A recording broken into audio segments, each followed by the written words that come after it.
All right, thank you. Good evening and welcome to the Town of Douglas Conservation Commission meeting of January 5th, 2026. This meeting is being recorded and broadcast by local access programming and with remote participation available as provided on our agenda. Is there anyone here recording tonight's meeting?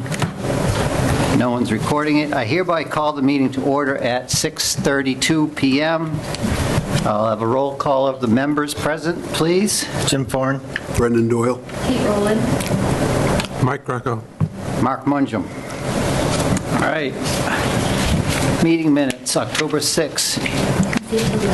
We can wait till the end. All right, we'll push that back to the end of the meeting. I'm going to go out of order a little bit. We're going to have the Open Space Committee come forward, please, to start.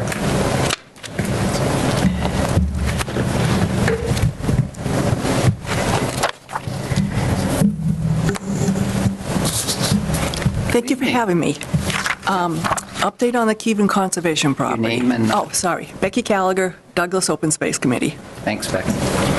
Update on the Keven Conservation Property. Our grant application from T-Mobile did not make it. No. Nope, it didn't. So we are going to put our hat into the Mass Trails Grant Program. And thus we need updated support letters. I don't know if you still kept the other one, the old one that you had on file, but I did bring a copy of it. Okay. And if you could just change it where I made the changes from T-Mobile to Mass Trails Grant Program. Sure. I would greatly appreciate it. Yeah, no problem. Okay. Absolutely. That's whoever I takes. believe there's something for you to sign in there once you guys. Yes, and there's also, for the application, I need landowner permission. And since the Conservation Commission technically owns the land, I need that filled out. Okay. So do we want Jen to redo this letter with the corrected date on the top? You could do that also, yes. But it's more the wording on there, so Yep. So this is a letter to, it was to T-Mobile Hopetown Grant Program. Now it's to Mass Trails Grant Program for the Keven Conservation Property.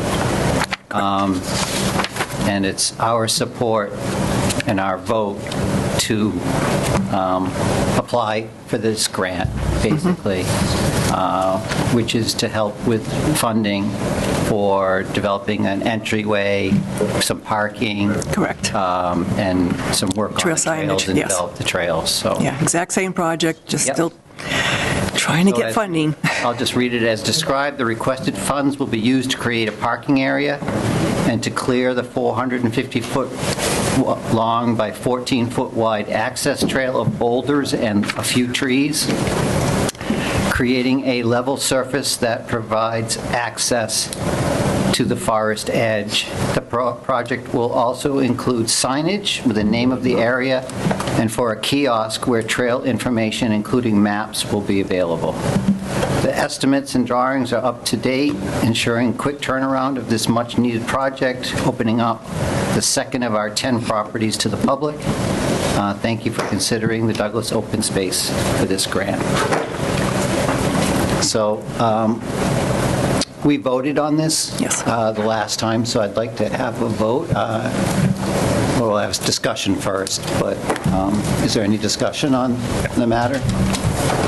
You want to make a motion, Jim, to... Make a motion to approve. To go ahead and approve for the, where was it? I'm sorry. For the Karen...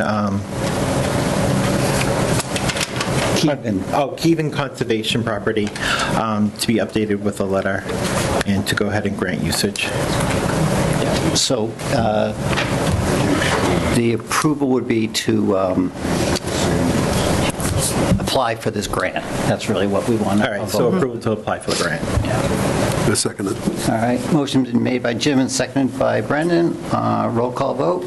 Jim Thorne, aye. Brendan Doyle, aye. Kate Rowland, aye. Mike Greco. Mark Munjam, aye. So we'll have Jen make the revisions to this letter that you proposed, and Fill out the landowner permission form. re-sign it tomorrow, and we'll get it back to you. Okay, and the landowner Oh, yeah, permission form also. That's, you said in here? I believe it's in the signature, it's probably in that blue folder somewhere. Okay. So this we have to fill out? Correct. Sign. Is it just my signature? I guess it's just Does it my say just- signature. Yeah, okay. Thank you.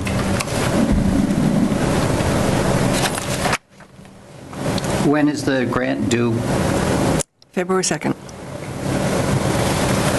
and when would the money be available, do you know? We wouldn't find that out until, like, July, Right. and then there's another whole new process. Technically, if it's approved, we wouldn't be starting work on this until next year. Okay, It's a process. I understand. All Okay. right, great, thank you very much, Becky. Thank you all for your time, much appreciated. Thank you.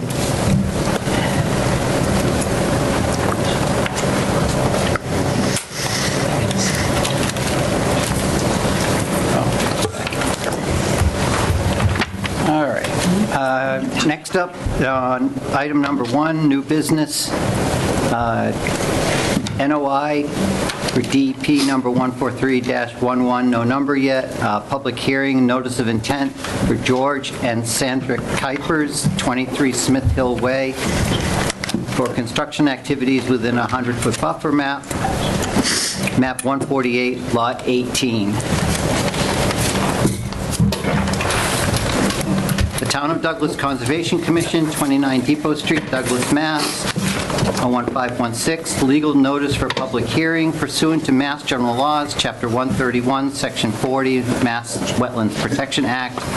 The Town of Douglas Conservation Commission will hold a public hearing on January 5th, 2026, at 6:30 PM for George and Sandra Kuipers, located at 23 Smith Hill Road, Laurel Glades, for work to be done pursuant to the Town of Douglas Wetland Bylaw and the Wetland Protection Act, Mass General Laws 131, Section 40. The proposed work involves an after-the-fact notice of intent for work previously done on their property located between Whitens Reservoir and Laurel Glades.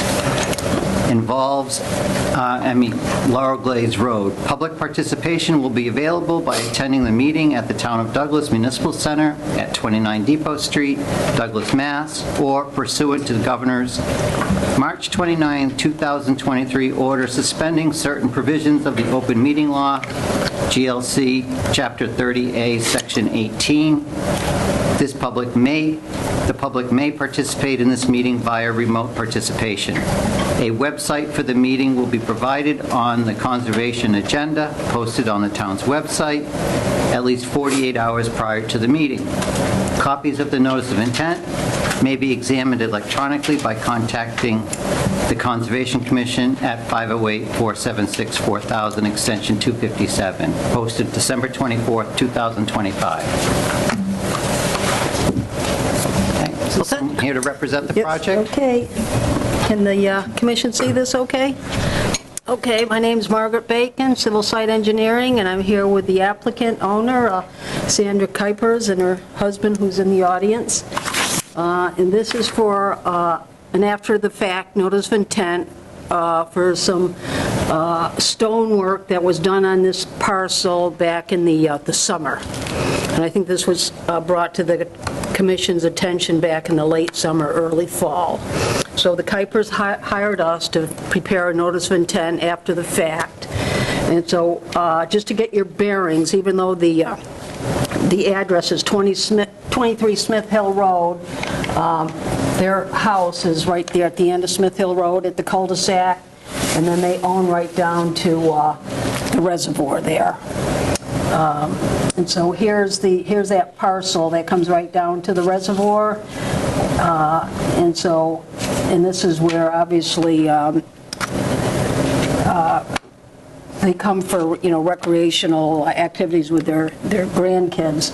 So what Mr. Kuipers did is he actually, he's excellent in stone masonry work, and so what he did with a lot of the existing stones that were there, and he also brought some other stones down here to kind of define these stone walls a little, and then the stone work along the reservoir, a lot of that was done. He just realigned those stones, and I do have pictures, because one of the issues that keep getting brought up is, do you have existing pictures prior to any of this activity? So I do have a couple of pictures, this is all that we could find, that shows down there along the lake, and I'll pass these around, of a lot of the stonework along the bank. So you can tell that it wasn't a wooded bank with a lot of vegetation. It was the bank that was there is stone lined. And I think comments from the DEP and Natural Heritage, they're looking for us to quantify the impacts along the reservoir, whether it's bank or land underwater, and, you know, without having any pictures done that show pre-existing conditions. You can only, you know, go by what you observe. And you'll go out there, and I'm sure, Sam, you probably have pictures, that a lot of the vegetation and the trees are still there. They weren't removed. It's mostly just stonework to make this a little more accessible down to the dock. So here, let me just pass these pictures out if you want to take a look at. These are pre-existing pictures, and then these are post, okay, the stonework. So obviously, so the DEP didn't issue a file number yet? They did. They did, right, but they had several comments that we still have to address. And then Natural Heritage, actually, this yellow hatched, that's priority habitat and not rare species habitat. So, but the Natural Heritage is still asking us to submit a MESA application to address that. So they're more concerned with some type of plant that's in this area than any type of species.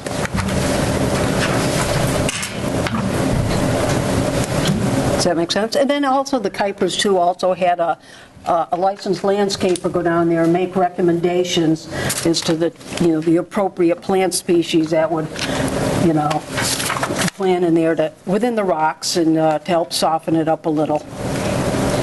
I have that here, but it needs to be cleared up a little. But I do have a plant list that a licensed landscaper gave us. And the picture, too, shows that the vegetation is returning. It's growing through the rock, which is our intent. We never disturbed any root structure, we just stepped. See that there on this picture here. So I think if you just leave this alone, a lot of the growth is just going to come right back. Whatever was there in the beginning.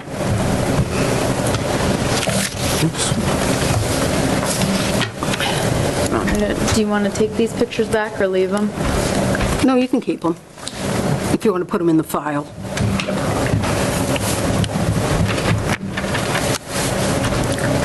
So, if I understand this correctly then, you're not proposing to make any changes or any repairs or to the bank, to the wetland edge? I think you just want to...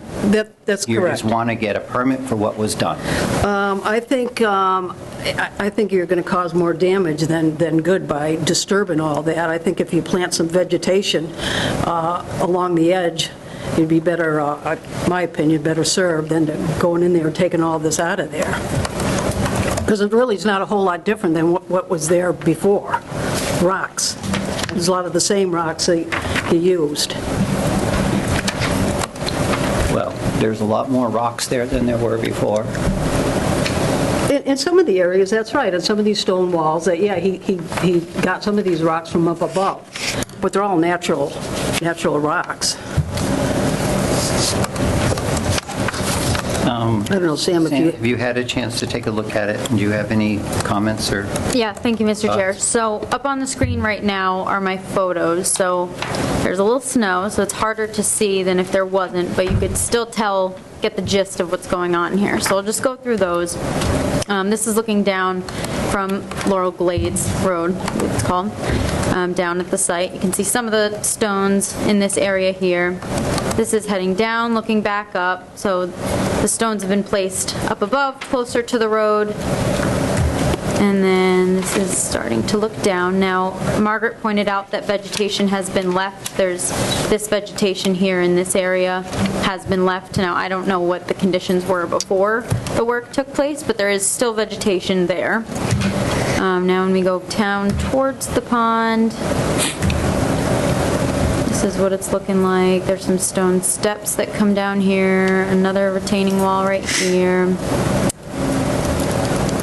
Now we're looking down towards the pond. Now I'm actually in the pond looking up.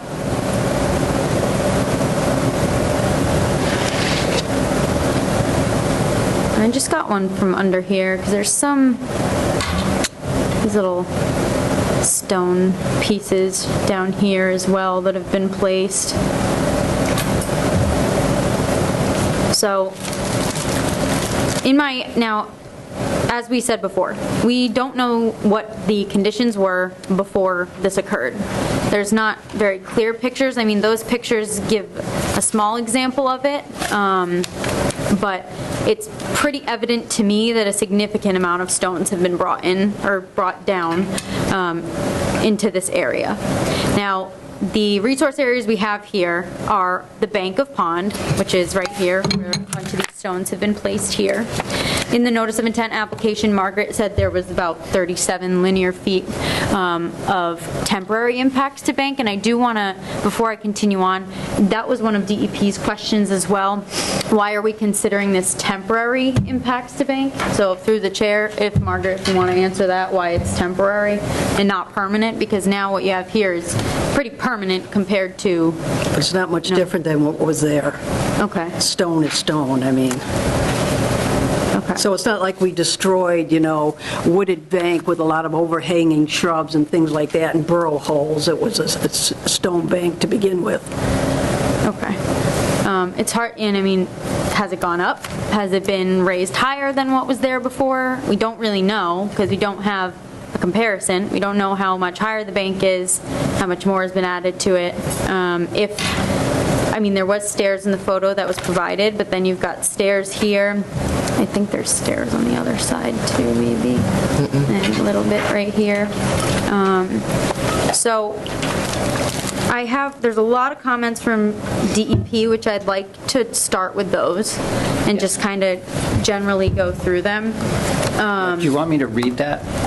Yeah, if you want, I have it right in front of me if you want. I don't have a copy of it here in my Okay. file, so, yes. Yeah, so they gave a file number but they also gave comments. So the site or portions thereof, including bank, land under water bodies and waterways and bordering land subject to flooding. From a review of the site plan, it is unclear what activities are currently under consideration for approval versus the previous site conditions and what wetland resource areas might have been altered as part of the constructed project. Is the shoreline wall, stairs, and dock part of the after-the-fact landscaping activities? Was the wall constructed on land under water bodies and waterways, which, just a side note from my observations, it's hard to tell, again, because we don't know what was there before, but these stones are definitely down here, these little paver type stones are for sure land under water bodies and waterways. Now, I don't know if they were there beforehand, how long they've been there, but to me, that's pretty evident that that's land under water bodies right there. There was no impact stated in the notice of intent application for land under water bodies. It was just for bank. I'm going to continue with their comments before I continue on. But was the wall constructed under land under water bodies? Shading of land underwater may result in the destruction of vegetation beneath docks, which may constitute alteration of land underwater. How does the wall meet bank performance standards outlined in 10.544A5? Why are bank alterations considered temporary? Next paragraph, the application should update the project plans to include the extent of the project activities under consideration and delineated wetland resource areas for the commission to evaluate wetland resource area impacts associated with the project. All cumulative impacts, including unpermitted work and any proposed alterations to wetland resource areas, should be quantified, and the applicant should demonstrate compliance with the performance standards for bank, found in 10.544, land under water bodies and waterways, and bordering land subject to flooding. That is my next question. When I look at the FEMA maps, it does say Zone A comes onto the property. Now, there's no base flood elevation given in the FEMA flood maps. Brandon and I were talking about this earlier. He is online if he can answer the direct question, but he found that because Whitens Reservoir is controlled by a dam, they have data, I guess, on the elevation that the water comes up to in the summertime. So what he had was that it's 596.6 is the elevation for the water to come up. So it's on the burden of the applicant and their engineer to demonstrate it has work taking place within bordering land subject to flooding, because then a whole other set of performance standards goes into that as well, if you're within bordering land subject to flooding. I do, let's see if I have it up here. Let me find it. One second. I just want to show you.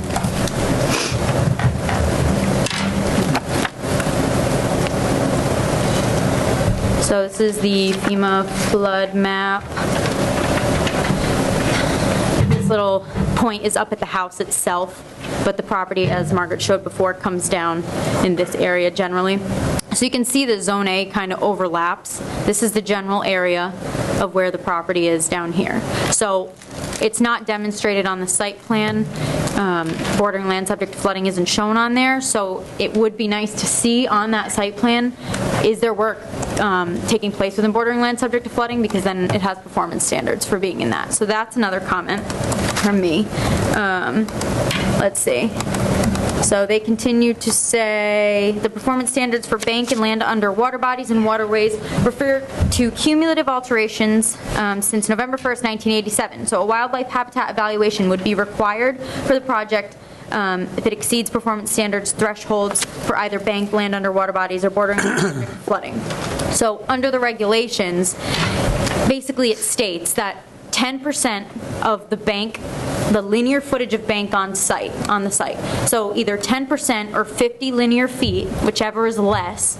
If you go over that threshold, the commission is able to, now it's not necessarily required by the applicant, but the commission is able to require a wildlife habitat evaluation if they're meeting that threshold. So that wildlife habitat evaluation will show what impacts, this work will have on habitat for wildlife. So that's just another comment there. Last thing, it's mapped in priority habitat. It's not mapped in estimated habitat, though. So the commission's decision is basically separate from MESA, the Endangered Species Program, because it's priority habitat and not estimated. So they do need to go through MESA, but your decision is not based on that. So you don't have to wait for MESA to make a decision. You can make your decision. They will get their comments from MESA. So just to, to kind of conclude, for me, on my end, I want to see, is there impacts to bordering land subject to flooding happening here? If the applicant can somehow get a better idea of what the pre-existing conditions were before this versus now, because just me looking at this, there's a significant amount of stones. You can tell it's all new stone. There's a significant amount of stones that has come in. When I looked at the aerial photography, kind of comparing, it's hard to tell because you've got tree cover there. I believe there was gravel kind of driveway-esque walkway that's been there for a period of time, so that was there pre-existing, but it's very hard to tell from the aerial photography if there were stones there at all, if there was any type of little, because there's layers of retaining walls basically. I can bring back up my photos too, which might help, but there's several, terraces of retaining walls going on here. So I don't know what was existing before and what was not. So just, getting a better idea of if we're in bordering land subject to flooding, are we impacting that? Do we meet the threshold for a habitat evaluation for the bank? That's kind of, my main concerns with this one, is comparing what was originally there to what it is now, because it's hard to determine what we're even basing it off of. And without that, we're going off of, well, this is all new to us. Right. Well, we are going off of that. It looks like it's all been disturbed, right? Because it looks like all new stone. Yeah. I mean, even if there was stone there, it's been significantly added to or removed, and, Right. Or it's just moved. yeah. Chance that all that stone was there and they just made it look better. I mean, if you're going to go down all the paths, that's one of them. So basically, what was there was a lot of mountain laurel, which we You were state your trying- name, please, again. My name is Sandra Kuipers. Thanks. It's basically garden beds for the mountain laurel, is basically what we were trying to do, because the mountain laurel is getting killed. And so our goal was to establish garden beds so that there would be no erosion coming from the road into the lake, and that the lake would stop washing away the shore by better organizing the stone into garden beds so that the toads and the snakes and everybody could all be happy together and there wouldn't be damage. We preserved all the plants, all the trees. We didn't take anything out. We were trying to reorganize the garden beds. Garden beds shouldn't be a problem. Have you read the comments provided by DEP? Yes. Do you have any reaction to those comments, or have you No, I think, addressed them in any way? Well, one of the big comments is, with everybody, is knowing what was there prior to compared to what's there now. Even when we went out and did the survey, and I looked all over the place online for any type of aerial pictures that would show kind of pre-existing conditions or what it was like before, just a couple of years ago. And the best we could come up with was those pictures that we just handed out. So, yeah, DEP and Natural Heritage both have some comments that, we're going to request a continuance and give us a chance to regroup and see how we can address those. Yeah. I'm less concerned about I am concerned about what was pre-existing, but I'm more concerned about the extent of the alteration and trying to undo some of that alteration. Because there's an extensive amount of work that was done, not just on the bank, but within 20 feet of the bank. Right. I hear you, and it would be nice to if we could find some evidence that showed what it looked like before, and maybe the amount of disturbance isn't as extensive as we think it is. It's hard to say, Well, the bank is all disturbed. It's all been rebuilt. Right, but it was all, based on the pictures. I mean, it But looks it's like it was all been rocks rebuilt. at one. Maybe So- it had boulders in it before, but they've all been added to. Okay, and that, that's true, but, I guess what is the, I don't know what the answer is right now. I think if you took all those rocks out of there, it's going to create a whole lot more disturbance than if you just left them alone and vegetated that bank, There's things you can do to, like I said, soften it up and with vegetation without having take them all out of there. That'd be and I think that the dock's been there. That the dock's nothing new, and those stairs going down, that's nothing new. They've been there. They weren't rebuilt? I don't believe so. I mean, it shows it in those pictures. I don't know, was it rebuilt? Just restacked, because they were a hazard. Yeah, the granite blocks that were there originally, and you can see them in those pictures. The waves were undermining them and they were starting to fall, and we'd say to the kids, stay away from them. And as far as those other patio blocks underneath the deck, I mean, I don't know what the intent of those are for. When I went out there and did the survey, I mean, that was all underwater. Right? So, We thought it was erosion control. What is the length of the bank, Margaret, that on the property If bank? I had to,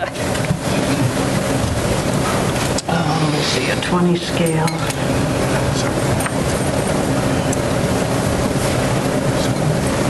Let's just say 70 feet. If I just scale it from one side of the property to the other, you're talking roughly 70 feet. Okay, so that's more than the 50 feet. Yeah. And it's now the rock-lined bank from one end to the other, correct? All 70 feet? Yeah. What I could see across the entire span of the property of the bank is all rock lined. So that's something the commission could require, is a habitat evaluation for that. I also, if, those pavers there that you see in the photo, that should be included for impacts to land under water bodies and waterways as well, some rough square footage of, Or they get removed. or remove them, yeah. But the base of the wall is under water bodies too, isn't it? Well, that might be, see, this is the thing. We don't know, if we don't know what to compare to, what it was before. I mean, it could have been extended out farther into land under water bodies and waterways, or it could have just been put in the same in-kind footprint that was what was there before, so it may not have any impact to land under water bodies. But we just really don't know at this point, because we don't know what was there before. I think it lines up if you look at the neighbors' properties, that wall's pretty much in the same alignment. It doesn't push out into the lake anymore. And I think that there's pictures too of where the trees were, which are still there. Well, I'd like, any comments that you guys might have, if you could, like to hear what they are. Well, I think we need some answers, like for the DEP, to figure out what you guys are there with them for that. But I mean, 70 feet, that's a lot of rebuilding. And you have to keep in mind, I mean, bank work aside, the buffer zone work that's taking place with the rocks coming in, I mean, it could have been something you would approve. I mean, that's not, maybe you would have approved it, maybe not. But at the end of the day, what we're here for is leaving things in its natural form is what is best for the environment and the protection under the Wetlands Protection Act, So that's just something to keep in mind as well.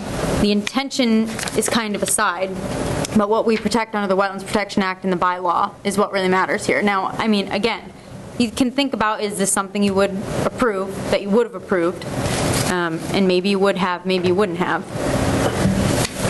But that's just kind of my comment.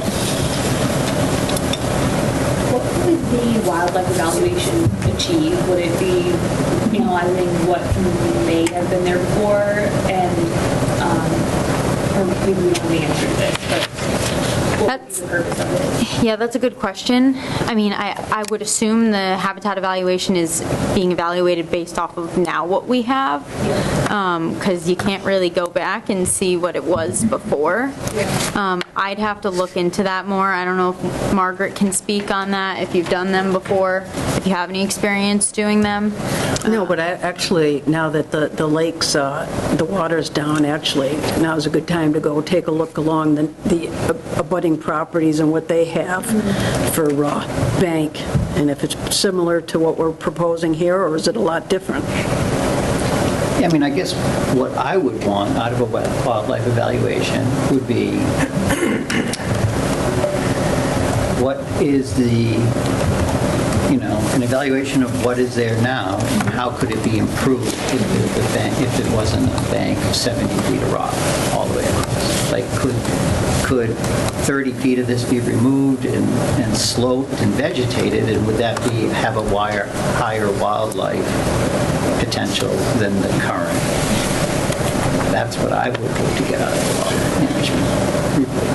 But then you're going back and redisturbing everything if you took out 30 feet, right? Potentially, yeah. Or maybe there are other ways of creating the habitat without redisturbing, but it could still help. But those rocks could have just been placed against the currently old bank, right? So they were probably hand placed. You could hand remove them and the bank could be there. We don't know that, but that could be the case. So you're just re-exposing the old bank. I guess the point of my question is, if it's beneficial to the wetland, I think it would be worth requesting the wildlife habitat evaluation, but if it's just a matter of procedure, I wouldn't want to put that on the applicant. Through the chair, I do have up on the screen that Mass DEP does provide a wildlife habitat protection guidance. So there's this Appendix A, simplified wildlife habitat evaluation, and then there's also an Appendix B, detailed wildlife habitat evaluation that can be used as a basis for things. Now, I haven't really looked at this before, but important habitat features that may be available to wildlife, activities, complete, yeah. So these are the certain activities that if it's within a resource area, you could check off. So this is kind of a basis for what that could be based off of. This one goes into much more detail, this Appendix B. It asks what type of wetland you have going on there, general information, water regime, hydrology. It asks about plant inventory, soils inventory, wildlife, food, plants. So those are things that could be based off of as well. So this evaluation would just say what we have existing, because we have no idea what was there before. Yeah. So what do we gain by doing it if you have no basis of comparison? Well, I mean, if you evaluate it based off of what's there now, it might not provide any habitat or benefits to wildlife. And then maybe the commission could go back and then decide that, okay, maybe it is important that because we're not meeting a lot of these in this checklist, this is just an example, maybe it is important that we have the applicant remove some of the bank and add back natural bank to then provide wildlife habitat in those areas. So, but if we don't know if they were there before, why would you try to get them? Yeah, I mean, that's...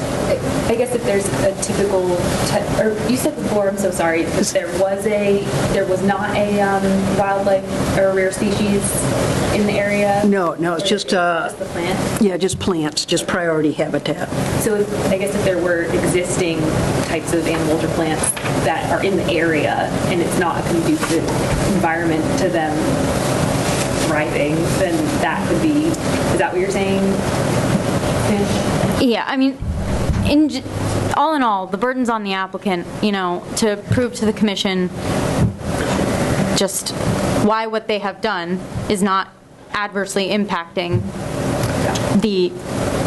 what's set forth in the Wetlands Protection Act to protect banks and what banks provide. It's on them to prove why what they have done now is not having adverse impacts. I mean, again, or if they can go back and find that they have pictures that the wall was there and it was already there and this is more of an in-kind replacement, then that can be a different discussion. But until we get that. And we don't, so on one of the other properties, remember how we went back like 10 years and we could see the vegetation and stuff through the course of, the maps? Can we not get, Brandon did it, I think, if I'm not mistaken, right? He showed us the last 10 years of that one property. Yes. I know the tree line may cover it, but you might be able just to see a little bit more. It might be a year or two that you get to see more of. So I'm gonna try Google Earth too, because this is Mass Mapper that I have up here. This is from 2023. This is as zoomed in as I can get with it, but you can kind of see this gravel dirt area from here. You can also see that dock that's on site, but it's really hard to tell. I mean, okay. what's there as far as the thing. I mean, that would be helpful. I was trying to look for it today. Yeah. To find something. I can try Google Earth too, but Through the chair, let us, give us an opportunity to, after we've heard your concerns, I got DEP's comments, I got Natural Hair's comments, let's regroup and continue this hearing and then come back and maybe I can answer some of these questions. Okay. Sounds That good. sound like a plan? Yep.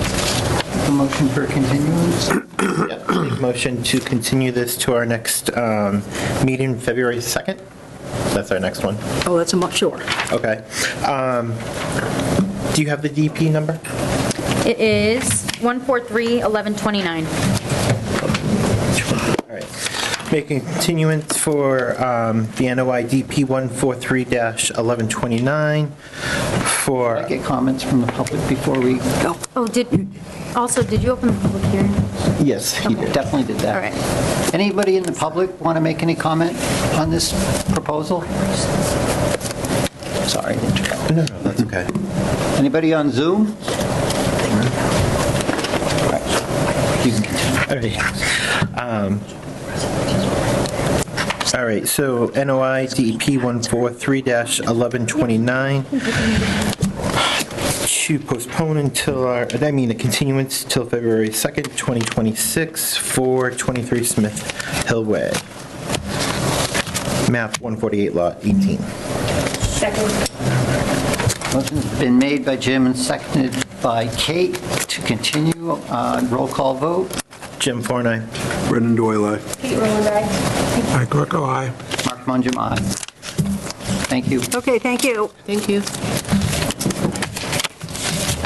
Next up, new business number 2, 6:30 PM NOI, DP number 143-11. Do we have a number for this one? No. No number. Public hearing, notice of intent for Linda and Douglas Ward, 48 Shady Lane, a single-family home, map 148, lot 5. I will read the legal notice. Town of Douglas Conservation Commission, 29 Depot Street, Douglas, Mass. Pursuant to Mass General Laws, Chapter 131, Section 40 of the Massachusetts Wetland Protection Act, the Town of Douglas Conservation Commission will hold a public hearing on January 5th, 2026 at 6:30 PM for a notice of intent submission for 48 Shady Lane, filed by Allen Engineering and Associates, Inc., at 140 Hartford Ave, Hopedale, Mass. For work to be done pursuant to the Town of Douglas Wetland Bylaw and the Wetland Protection Act, MGL 131, Section 40. The proposed work involves grading, drainage, and utility work associated with a new residential home.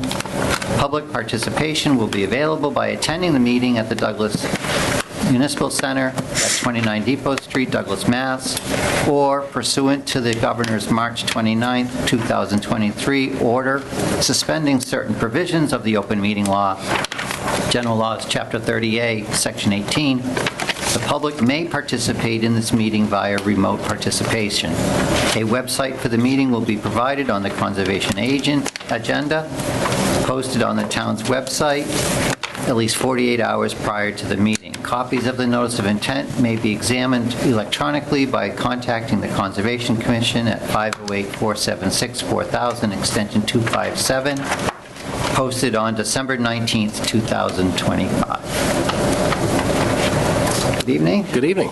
Mark Allen with Allen Engineering Associates, here representing Doug and Linda Ward of 48 Shady Lane. As a matter of, bookkeeping, we did get a DEP file number very late today. It's DEP file number 1431130. I'll just give it to Sam. There was no comments whatsoever from DEP, which is a good thing. And we also, in the state's New Year's resolution for efficiency, we got the Fisheries and Wildlife letter today as well at about 4 o'clock. So I don't know if you got a copy of that. Thank you. But basically, the Division of Fisheries and Wildlife has stated that this project will not adversely affect the resource area nor the species on the property, and this project will not result in a prohibited take. So, we got 2 good letters back from the state as far as no comments from DEP and no prohibitive take from Fisheries and Wildlife. So the project consists of a new single-family home to be built on the property shown here in pink. And what Doug and Linda have done is they've gone ahead and kept the whole program 25 feet off the water's edge. So the existing camp and garage and outbuildings that was built in the 1930s is going to be removed, and what's going to be replaced is obviously a new 2,400 square foot single-family home with a garage. And what we've done is we've kept everything at least 25 feet away from the water's edge. The only minor change is going to be we're going to remove the existing pump house that's on the property today. The existing pump house, basically, back in the 30s, they would take water out of the lake and pump it up to the house. So that is going to be removed, and in its place is going to be where the new drinking water well is going to be placed. So that's going to be sort of the one temporary item in the 25-foot no disturb zone to the Whiten Reservoir. The remaining portion of the site, as I say, is previously developed. There's about 6,000 square feet of buffer zone impact today, and we're going up to about 9,000 square feet of buffer zone impact after this development, after the house is built. It's only about half of the 18,000 square foot lot that's in the buffer zone. And in order to mitigate any sort of stormwater runoff in similar applications to this commission, we have proposed two different means to capture and treat stormwater on the property, one of which is to capture the roof runoff in an underground Cultec system so that the roof water, the clean water, gets infiltrated into the ground as much as possible, with an outlet, again, at least 25 feet away from the water source, so that it can then trickle through overland flow. On either side of the property, we've designed a 2-foot wide stone trench, and what that 2-foot wide stone trench does is it allows to collect the water that's coming on from the above and basically channel the water through this stone trench, and it's intended to do a couple of things. One, slow the water down velocity-wise. Two, kind of capture any sediment or runoff that might be coming down from the abutting properties or the driveway prior to getting into the lake. So it's a benefit in two forms, and it's good to have at the perimeter of the property so that it can collect the water from the driveway and collect any water from the new lawn areas, and it doesn't shed water onto abutting properties. So it's some good stormwater management in those regards. The other item is that the septic system has been designed to be about 150 feet away from the lake, as shown here in the northerly portion of the property, and then the tank and the pump chamber are in the buffer zone, but those are going to be all contained and then pumped up to the leach field. All of the work's going to be surrounded by erosion control and sediment control measures during construction, and once complete, we'll come back to the commission for a certificate of compliance. So any questions that the commission may have, we're more than happy to answer. Sam, have you had a chance to look at this? Yes, thank you, Mr. Chair. So I do have the site plan up right now. The resource areas we have are bank of pond down at the bottom here. So we're in the 100-foot buffer zone to the bank of the pond. And then similar to the last application, we do have bordering land subject to flooding, which is not shown on this site plan, but when I go to FEMA's website, it does seem that bordering land subject to flooding, the flood zone kind of goes at the bottom down here, kind of cuts into the property a little bit. Now, if that number that Brandon gave me earlier is correct, the 596.6, it would be kind of around this area. So I don't think, by looking at it myself, I don't think any work is going to take place within bordering land subject to flooding, but that is something that I would like to see demonstrated on this site plan, just so we can make sure that there's no work occurring within that area. So that's number one. Let me go to my pictures here. The commission approved a another application, actually also by Allen Engineering off Northwest Main Street. And this kind of reminds me of that just because of the steepness of the slope on this site. So let me get the pictures up. All right, so this is looking from the top of the site at existing conditions. There's an old cabin that's on site right now. And then as we go down, this is the general location of where the septic is going to be, the leach field. I do want to ask through the chair, all of the trees that have the caution tape, are those trees that are coming down? Do you know? Yes. The owner could answer too, but, okay. So there's a bunch of trees that will be coming down for this. They've got caution tape, so that's what you'll see throughout these photos. But from where the existing house cabin is, it's pretty steep going down to the edge of the lake. So number one, that's kind of a concern of mine, similar to the one on, I forget the exact address, on Northwest Main Street. 284. Yeah, so what the commission did for that one was a phasing plan, and we had them submit a plan that contained color-coded phasing, just to say, okay, this is what's going to happen first, this is when we're going to take trees down, just to make sure we prevent any sedimentation, erosion into the resource area, into the lake there, because you can see it's pretty steep here. So this is just going down. I believe this is where the new well is going to be in this location here. Yep. So basically with this application, my main comments, let me get back to the site plan, are under the bylaw we have a 50-foot no build under this bylaw. So what's considered as build is anything that would require a building permit. So the house itself is outside of the 50-foot. This is the 50-foot, the orange line in the middle here, this 50-foot no build. But it looks like, Mark can correct me if I'm wrong here, I think there's a screen porch on this side, and then it looks like it comes over here and connects to the stairs in this area. Yep. So it seems that the screen porch and some of the stairs is within the 50-foot no build zone here, which my question to the applicant, it's on the burden of the applicant for us to say, why can't everything be shifted slightly up? I know you're a little bit limited on room, but it seems there could be a little wiggle room to move stuff up and completely out of the 50-foot no build. For the most part, now it's hard to see on my site plan that I have up here, but we've got the 25-foot no touch buffer down here.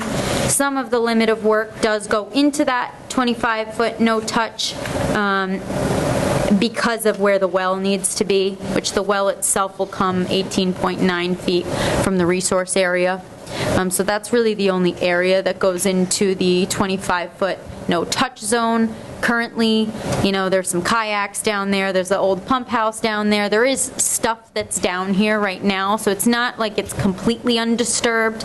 Now there is some trees in this area, but so, those are my main concerns and comments. Then, all in all, just the question to the applicant. Number one, can we show bordering land subject to flooding? Can we show the flood zone on a site plan? Just so we can double check, make sure there's no work happening in bordering land subject to flooding. Why we can't squeeze things up, I believe it's to the north, I don't know where the north arrow is, but up to the north to get everything completely out of the 50-foot no build. And I'm forgetting my last one that I have, but it'll come back to me. So that's kind of those are my main concerns, comments for this one. Otherwise, the phasing. If any type of phasing can be shown on the plan, I think that would be beneficial for this site because of the steep topography on here. Otherwise, I don't really have any more comments, recommendations. If you are wanting to move forward to approve it, a standard special conditions would be good. Actually, I would like to look back on the Northwest Main Street one to see if there's any specific conditions. Maybe we can make a condition about phasing, but those are my main concerns. So that's what I have. Thank you, Sam. Do the walls, we had this discussion about another one, do the walls constitute structure? If I could, yeah. We went through this on a couple of projects through the building department. Any wall that is more than 4 feet tall require a building permit. You may recall a couple around on Wallace Street that we've come before you on have required a building permit and are determined to be structures and need to meet that 50-foot setback. So these walls are each to be tiered at less than 4 feet in height.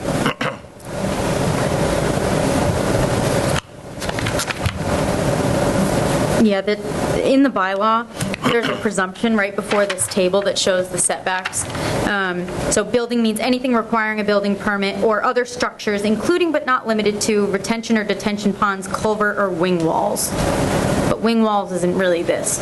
So I don't, Brandon and I, when we were talking about it before, and I don't think either way the walls would be considered that in this case. I also want to just say that utilities, I don't know if the well would be considered a utility. I guess it would in this circumstance, but utilities, your limit of work is 10 feet, and then your limit of building for the utilities is 15 feet. So if that's considered a utility, it's within that, being the 18.9 feet away from the resource area.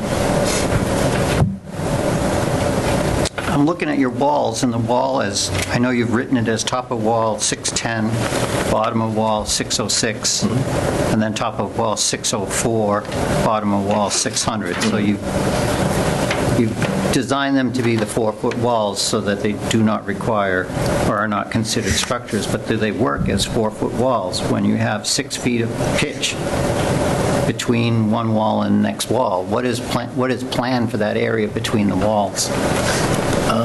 There's not 6 feet.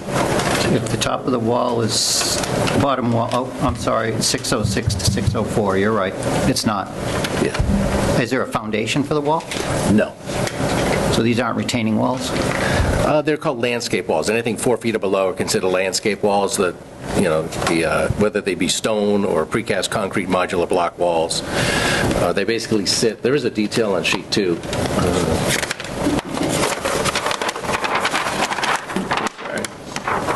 Down in the lower right-hand corner. You basically have to set them about 3 feet wide at the base and taper them up to about 1.5 feet at the top. But there's no retaining wall / footings necessary for them. So if I'm looking at the lower wall correctly, the left side, the bottom of the wall is at elevation 600.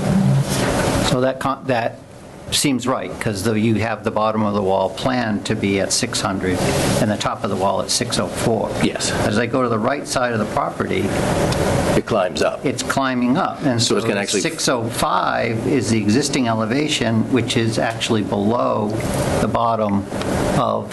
Correct. It'll actually, 604 and 600 are the worst case scenario. As it comes to the right of the property, it's going to actually just kind of dive into, taper into the existing grade. So you're not going to be cutting the ground below that? No. Nope. It'll. So that wall won't actually be 4 feet high there? Correct. It'll go from 4 feet to 0 feet at that point.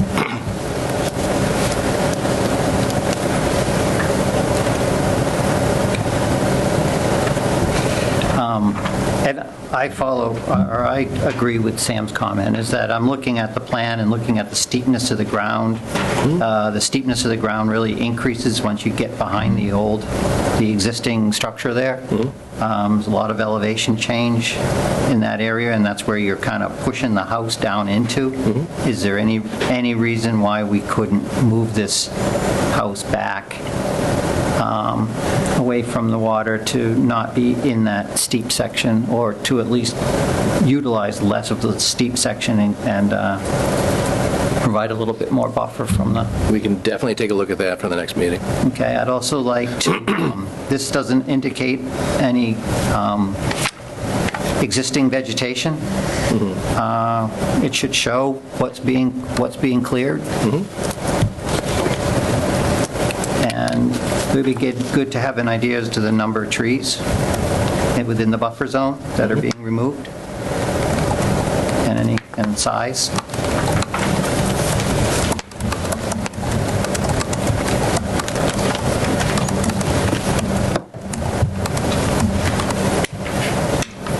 very faint, but we did locate a bunch of trees initially, so we'll quantify them on our revised plan. Yeah, in the middle of the house, I see Yeah. like a 34-inch Yeah. pine, I think, and Yeah. another pine to the left of it. Yep.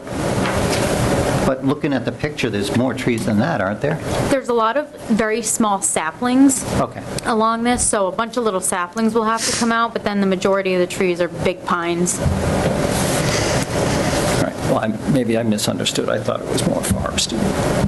I mean, it's pretty, I can show you the picture, but Because I'm starting to, now that I'm looking at it more closely, Yeah. I'm starting to see a few more Correct. Yeah, so- trees being indicated Yeah. on here, so. these are existing conditions, Mark. If you look up at the Yep. screen.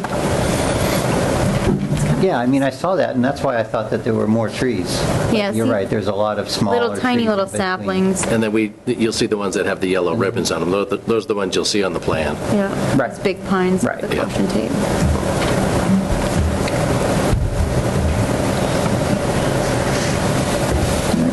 Commission members, any thoughts on the plan? Other than just add in to show the borderline flooding, and also, I think, add in the phasing plan. And like Sam said, it is going to be a certain width of the lake, and I think when we show it, it'll be all below, the limit of work. It's going to be, the floodplain will be real close to the water's edge. Mark, since you're going to come back anyway, can we show just the closest from the limit of disturbance to the bank? Because I see the 18.9 for the well. Yep. But I just would like to see how close the actual limit of work is. The erosion control line? Yeah, wherever your limit of work is from the bank of the pond. Yep. And we just kind of widen that area out, just when the drill rig gets down there, it'll need to put, its pads down. And I think the driveway's outside the 100-foot buffer, but what's proposed for that? Is that a paved driveway or gravel driveway? a paved driveway. Yep.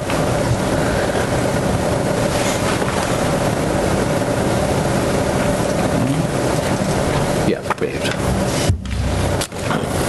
And is there a landscape plan or vegetation plan, revegetation plan? Not formally, no, but I think the remaining areas are going to be mostly lawn, grass. Yeah, we definitely intend to add some trees for privacy along the, particularly along the easterly lot line. Well, if you could add the vegetation, Sure. what you're planning, what's going to be lawn, what's going to be left natural? Any mulch beds. Naturalized? Yeah. We're disturbing quite a bit of vegetation between the bank and, the 100-foot, 50-foot. If some of that could be more natural vegetation instead of all lawn down by the water, that'd be what we would be looking for.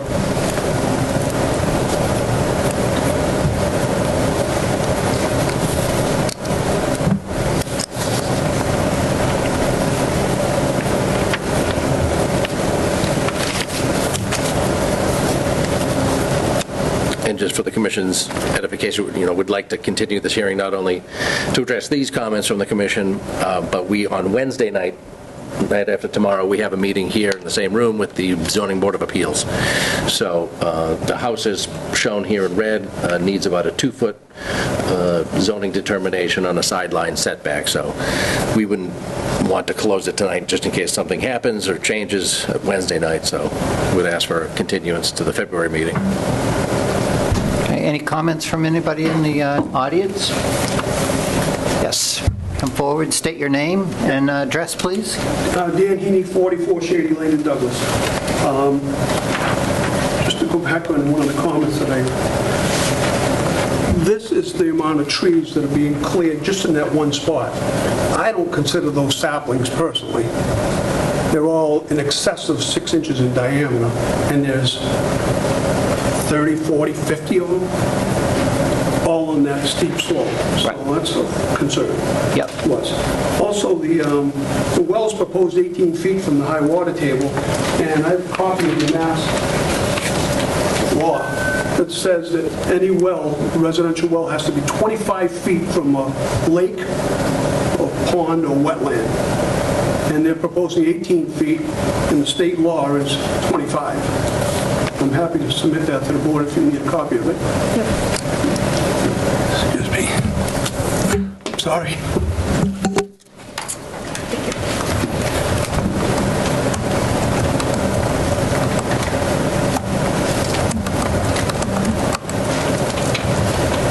Thank you. I have several things. Yeah, you keep going. Okay, thank you. Appreciate that. There's a proposed boat ramp on the westerly side. If you'll see, the boat ramp has a conflict as it runs into those 4-foot-high retaining walls. So I'm not sure how that's going to work out. And Where'd you say it is? I'm not seeing anything on our plan.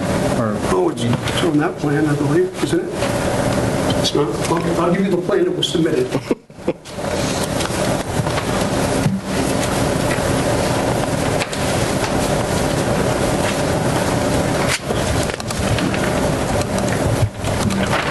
The plan that was submitted for what? This was submitted to the Community Development Office. What's the date on that plan? It's on the folded side. It should be stamped, I think. I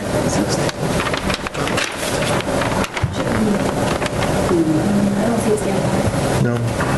Oh, there is a stamp, but it's... September 18th, 2025. And you could, We have the December. 18th. I was just curious because we received this one December 15th, so I didn't know if that was a older one. Yeah, it is. Are you going to do a boat ramp? Yeah, we're not showing a proposed boat ramp. There might have been an existing boat launch area previously at that location. I've been there 38 years. There's never been a boat launch ramp there, and most of my neighbors can attest to that. All of them, because we've all been there in excess of 30 years. So what you're saying is this existing dock plus or minus? Is that what you're talking about? Approach with this? I don't know. I mean, is that what was submitted? Is that the submitted plan, or is this the submitted plan? Yeah, the one Both the dated... same date. Submitted to the Community Development Office. It's right there. Very recently. There's a 12/9/25 that should be the one submitted. No, that's what I'm Yeah. looking at. It doesn't say anything about a boat dock. It just says On an the right-hand existing side. dock plus or minus. So is there no existing dock there, plus or minus? Is that what you're saying, that there's no existing dock, even though it says there is? Oh, no, no existing boat ramp. Oh, yeah, but I just asked about that, so it's not on our plan for the boat ramp, so... Excuse me, Fran Marku, if you look up by 31.9, westerly side says proposed boat ramp.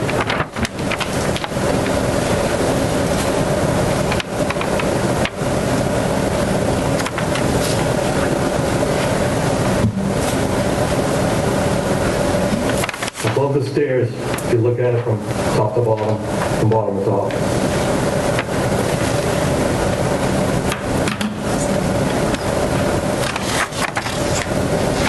See, it's 31.9 differential between the existing structure and the edge of the property line. It's half written over, right there. Oh, okay. I believe that says proposed boat ramp. It does. Post-boat access, maybe. Doesn't say ramp. Access. Access, well, Oh, it's under the 30.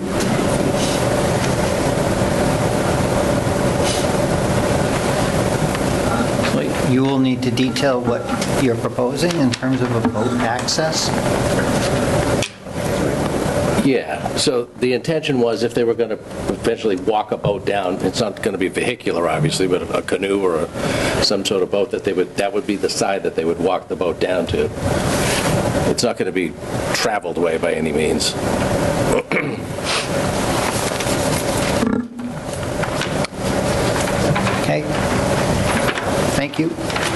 Dan, go ahead. Okay? I think you got more, right? I do. Yes, I do. By my calculations, the lot's 18,731 square feet. The proposed clearing is 16,000 square feet out of the 18,000 square foot lot. And that lot is very steep going down to the water. I'm going to butt it to it. So I got to think the runoff is going to be much greater after all those trees are removed. And I didn't know in the application said that the runoff would be, the changes would be minimal. I don't see how they can be minimal when you're removing almost the entire lot is being clear cut. Also, on both the east and west side of the lot, there's a proposed 2-foot-long trench that's running downhill. Right, right. And myself and Mr. Mark, who are the direct abutters on the east and west side, I have some 24 to 30-inch oak trees right on the lot line, and I have pictures of it if you'd like to see them. So I don't know how they're going to survive when the trench is dug, according to the scale, less than 5 feet away from the lot line. Here's a picture of the lot line put in by Allen Engineering and my oak trees. Show them to everybody if you could, please. There's the lot line right there. There's my trees. There's the lot line. There's my trees. Can we be provided access or get copies of those pictures? Matter of fact, yes. I attempted to send them to the Community Development Office today.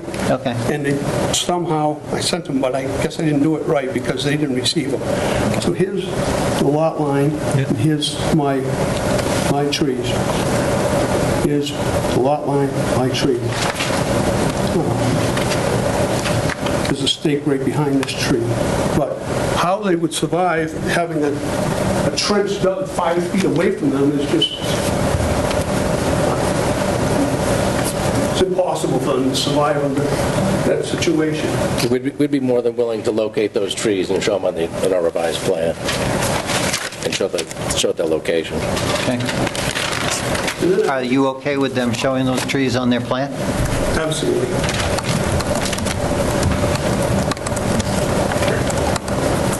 And I don't know how the water's going to get treated. Those drainage swales on both the east and west side are, the water's going to run down through those swales and into the lake? Is that how it works? You know, through the chair, we've done this many times through the commission, and these perimeter swales act as a velocity reducer, a sediment reducer, and directive, not to direct water onto abutting properties. And then each of these swale ends will be about 30 feet away from the water, so it'll naturally go through the existing current topsoil before it gets to the lake. And the other thing, the septic tank and the pump tank are within the buffer zone. And I don't see the need for it. Like anything else, they could fail. There's a pump in one of those tanks. If it fails and there's runover, where's it going to go? They're only less than 25 feet from the lake. No, they're 45 to 48 feet from the lake. Yes, they are. And they're equipped with floats and alarms, audio and visual alarms, in the case of a failure. But the Wards told us... I'm sorry, we can't have back and forth. We have to... I'm sorry. You have to address the chair, please, Yep. and then I can talk to you, please. We were told by the Wards that this is a summer home. So if the alarm goes off, and the alarm's in the house, how's anybody going to know? And we know where it's going to go. I don't care if it's 25 or 45 feet from the lake, it's all downhill. Through the chair, if I may. Yes. If nobody's home, nobody's flushing toilets, and there shouldn't be an alarm that goes off. Where is the existing septic? There is no. There is none, right? There's not even a... There's an outhouse. I think we supplied some pictures. Back in the 30s, there was an old outhouse that's been removed at this point. It had collapsed, so it was removed in August, a few months ago. Is that shown where that was on the plan? It was... Right about where the septic, the leach field is. Yeah, it's up in this location. Okay. We'll call that out Didn't again. have a cesspool, it was just an outhouse. Correct.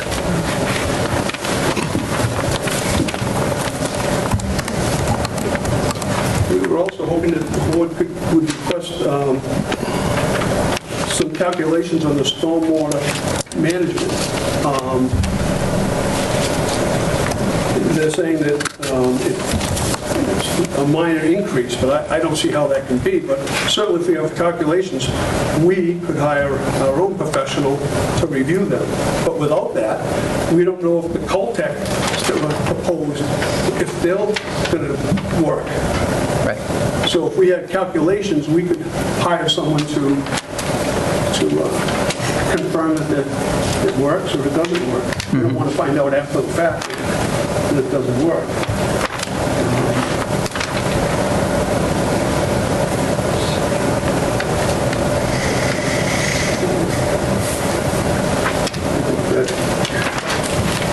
That covers most of my questions. All right, anybody else? Here you go, sir. Anybody on Zoom have any I have comments? Fred Marcus on the abutting neighbor on the other side. What's your address then? What's your address? Can you hear me okay? Yes, what's your address?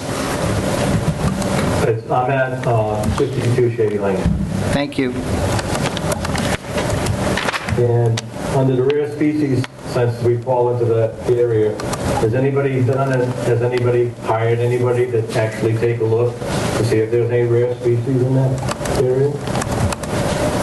So through the chair, this is the same deal as the other one. They're in priority habitat here, not estimated habitat. It's the burden of the applicant to put this application through MISA, but that does not determine what you make your decision off of. If it was an estimated, it would need to go through you as well, but since it's just in priority, and then Mark did give this letter, which we have not received yet, but Mark did hand me this letter from the Division of Fisheries and Wildlife in terms of Wetland Protection Act.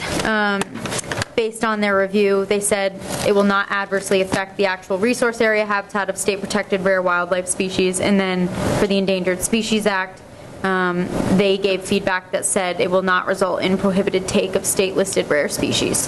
So they didn't outline what exactly is there, but that was their feedback on this. Okay, thanks. Anything else? Can I ask who determined the high watermark that's there?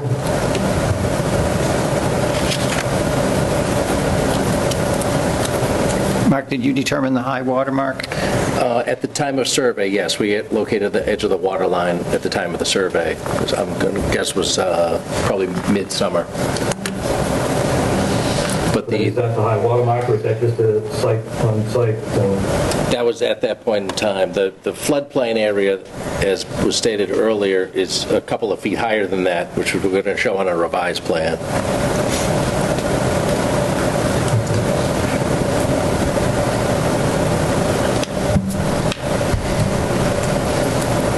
Anyone else? I have one other question. Okay. Should the board decide in favor of the applicant, is there an appeal process, and what is it? Would you like me to answer? Sure, go ahead. Through the chair. You have 10 days from when the order of conditions is issued to appeal it to DEP. If you need documentation, you can contact Jen at the town hall, Jen Kuchar. Yeah. And then she can walk you through that process and give you the documentation that you would need. But you have 10 days from when the order of conditions is issued. So I would you can attend the next meeting to see, what happens, does the commission approve it or not, and then you can go from there.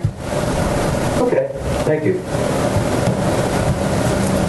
Thank you. Anyone else? Yes? Dick Spratt, 40 Shady Lane. I have a question on the swales on each side of the property. They're 2 feet wide, but I didn't hear any dimension on the depth of them. And what size rocks will be placed in them? So it's going to be 12 to 18 inches deep, and the rocks are going to range anywhere between 3 to 6 inches in diameter. Thank you.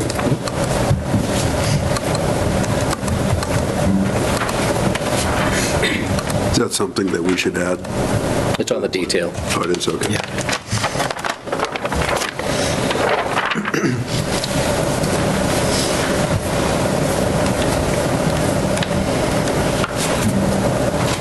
It's on the plan? Yeah. It's on page 2. Page 2. Oh, yeah, there it is. Oh. 12-inch minus, I'm sorry, 12-inch minus.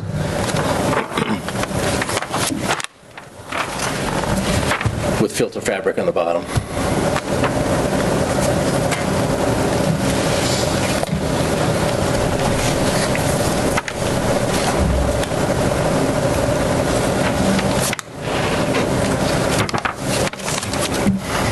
Can I have a further question? Yep. Will these swales prevent water from going into the lake? Prevent? No. Slow it down before getting to the lake. So what size is the stone? 12-inch minus. No stone's larger than 12. You said that the trench is only 12 inches deep. Correct. So there can't be any you stone put in greater than one 12 stone. inches. Yeah. You can't have any stone greater than 12 inches. 2 foot wide. Okay. Doesn't sound to me like the trench is big enough for a stone that size personally, but we'll have that look, I'll have that, talk about that.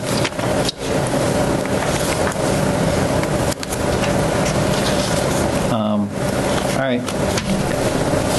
Make a motion to continue? I'll make a motion to continue NOI DEP 143-1130 for 48 Shady Lane. Second. Oh, to February 2nd.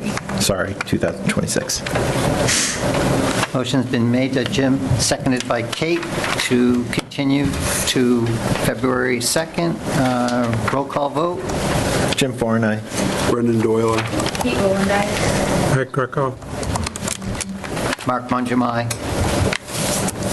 Thank you for coming in. Is there not a second meeting in January? There is not a second meeting in January. Unfortunately, sorry. Thank you. Thank you. Thank you.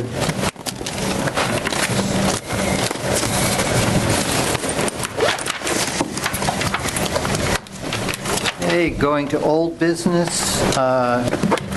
Item 3, 6:30 PM, notice of intent for DEP number 143-1124, public hearing continued for Jacob Arsenal, 48 Northwest Main Street, single-family home, map 199, lot 34.01.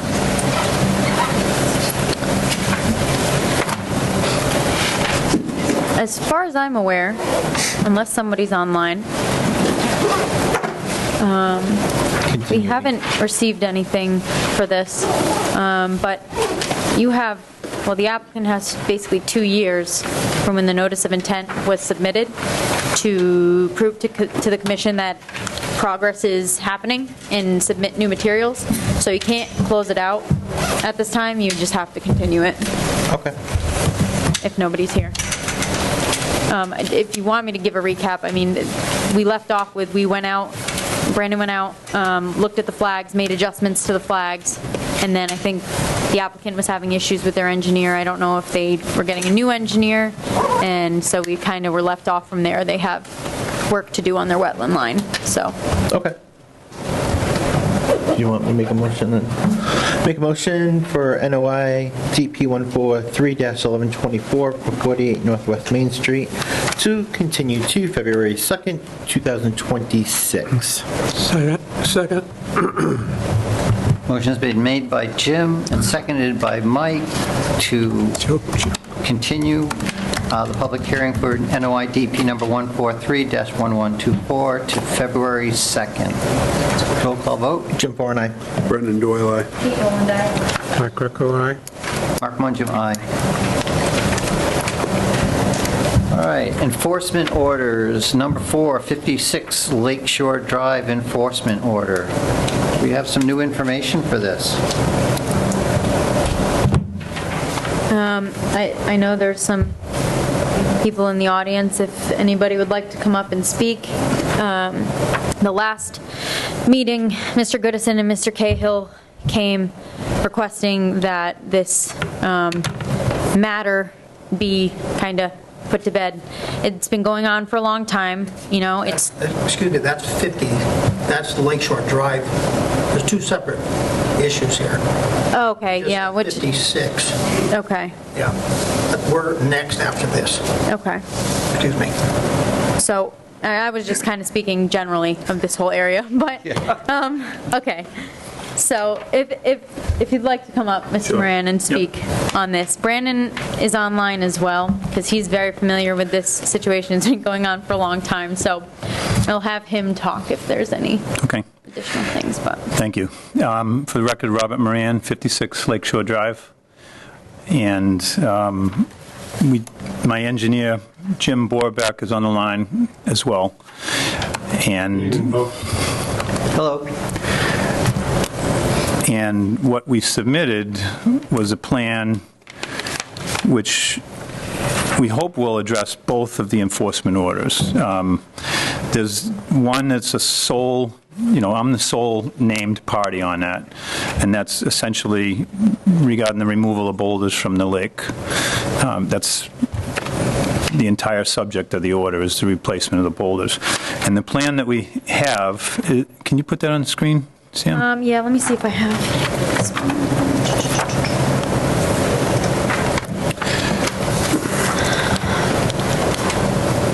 Do all the members have the plan? Okay, you do. You do. Okay. Okay.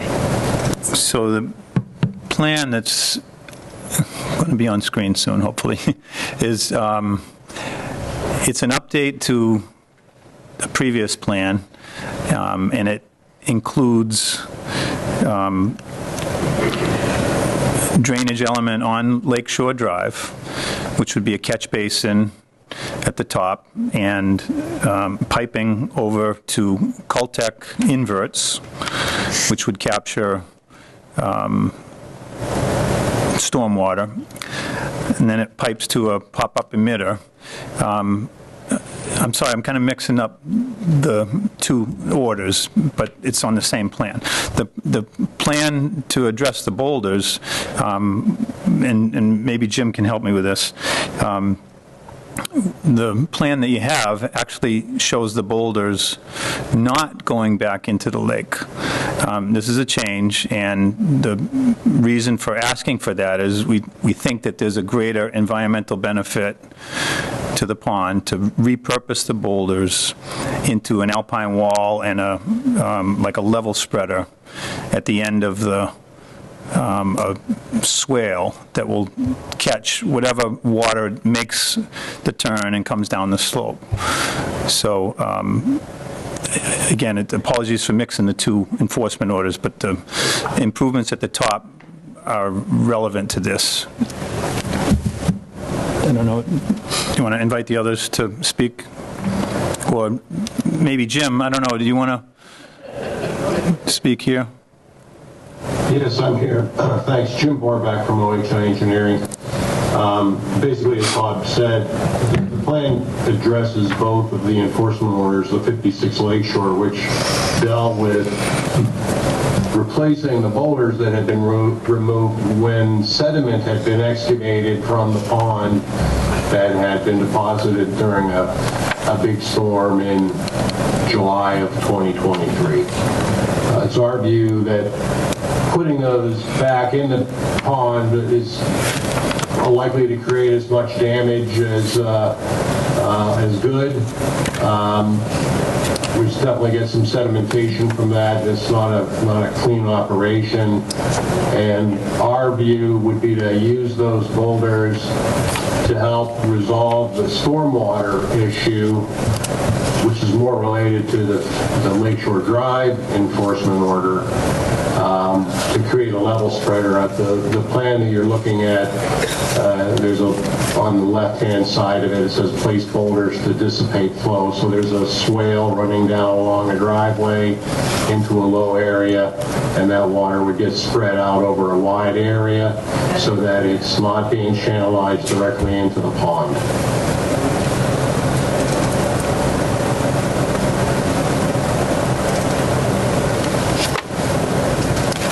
All right, I'm confused. Yeah, it is confusing. I'm very confused. Sorry. The boulders which were to go back into the pond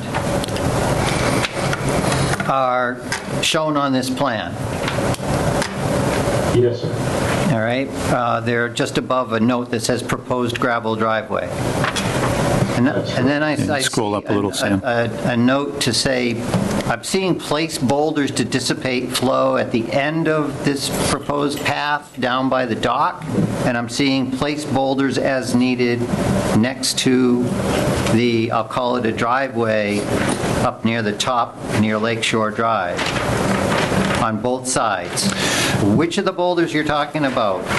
If I can approach... Which area is it that you're talking about?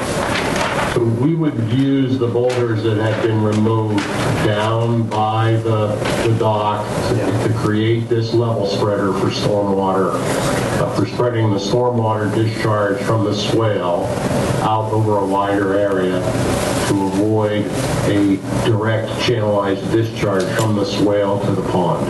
To the chair, the boulders that were removed are essentially right here. And we'd be repurposing them into this level spreader that's shown here. These boulders, like there's no shortage of rock in this area.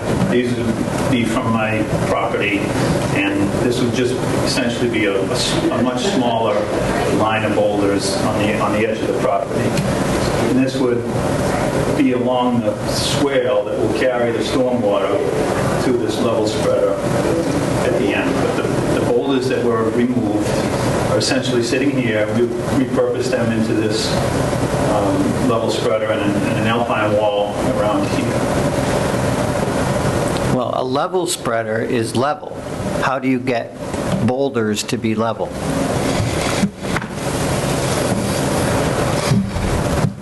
They would, basically the flow would be dissipated. The boulders aren't watertight, so flow would discharge across them in the gaps between the individual boulders, rather than in a single channelized. Yeah, but isn't that concentrating flow between the boulders? You'd get small rivulets of flow as opposed to a single channelized flow. And it is important to consider that we think the catch basin and the piping at the top of the slope, which you can see on the plan, Sam, if you can scroll to the bottom of the plan. Yeah, the catch basin, the culvert or the inverts, and the pop-up emitter that are at the top. Like, you know, to be candid, the improvements made by Mr. Goodison have helped significantly. You know, they've definitely reduced stormwater flow onto Lakeshore Drive. I've invested a lot of money into drainage improvements. I know the commission saw that on the site visit as well. So the remaining water that makes the turn and that gets here, we think will mostly be intercepted by the catch basin and piped over to the low area that we're building. So I think we're talking about a much reduced level of stormwater potentially coming down the slope into that channel. That's correct, Bob, if I may. The purpose of the catch basin and the infiltrators with the emitter is to take the remaining flow on Lakeshore Drive that flows down the driveway, the drive there, and has created some erosion issues, and get it away from the slope entirely. Bring it to the other side of the road, infiltrate as much as possible, and then with a pop-up emitter in a low area. So that we're not having this direct discharge down that steep embankment. The purpose of the swale alongside the drive is really just as a fail-safe to catch whatever water's there so that it's not eroding the drive, and to bring that into a low area and then allow it to dissipate over a wider area than in a channelized flow. So our intention is, our expectation anyway, is that that catch basin will pick up whatever flow is now flowing down the driveway and causing the erosion issue. We'll divert that away from the slope. And the swale is, some storm water would likely come down off of the slope on Mr. Goodison's property. It's not a big area. We're not expecting a great deal of flow there. Okay, yep, I agree with all that. I agree with the catch basin location from what we observed out in the field when we did our site walk. I was not expecting you to be able to take the water back across the street. Do you, go ahead. Sorry. Do you, I mean, there's no elevations on this plan other than existing grades. Do the grades work to be able to take the water back across the street to the chamber and then, I guess, down the hill or down the road further? Have you confirmed those elevations work? So the catch basin is not your standard 4-foot wide precast catch basin where you'd be, 3 or 4 feet below grade of a pipe coming out of it. So they're small pipes. They're fairly shallow, below grade. Perhaps I think we're calling for an 8-inch pipe. It may be at most a foot below grade, but could still take traffic. And to be honest, we would need to do a test pit prior to the installation to make sure the particular infiltrator will work. But there's a wide area in the roadway there that's shown. We have some pictures too that I can bring up if you want me to share my screen that we think will allow us to get this to work. Yes, I would like. Is that where you kind of created a little?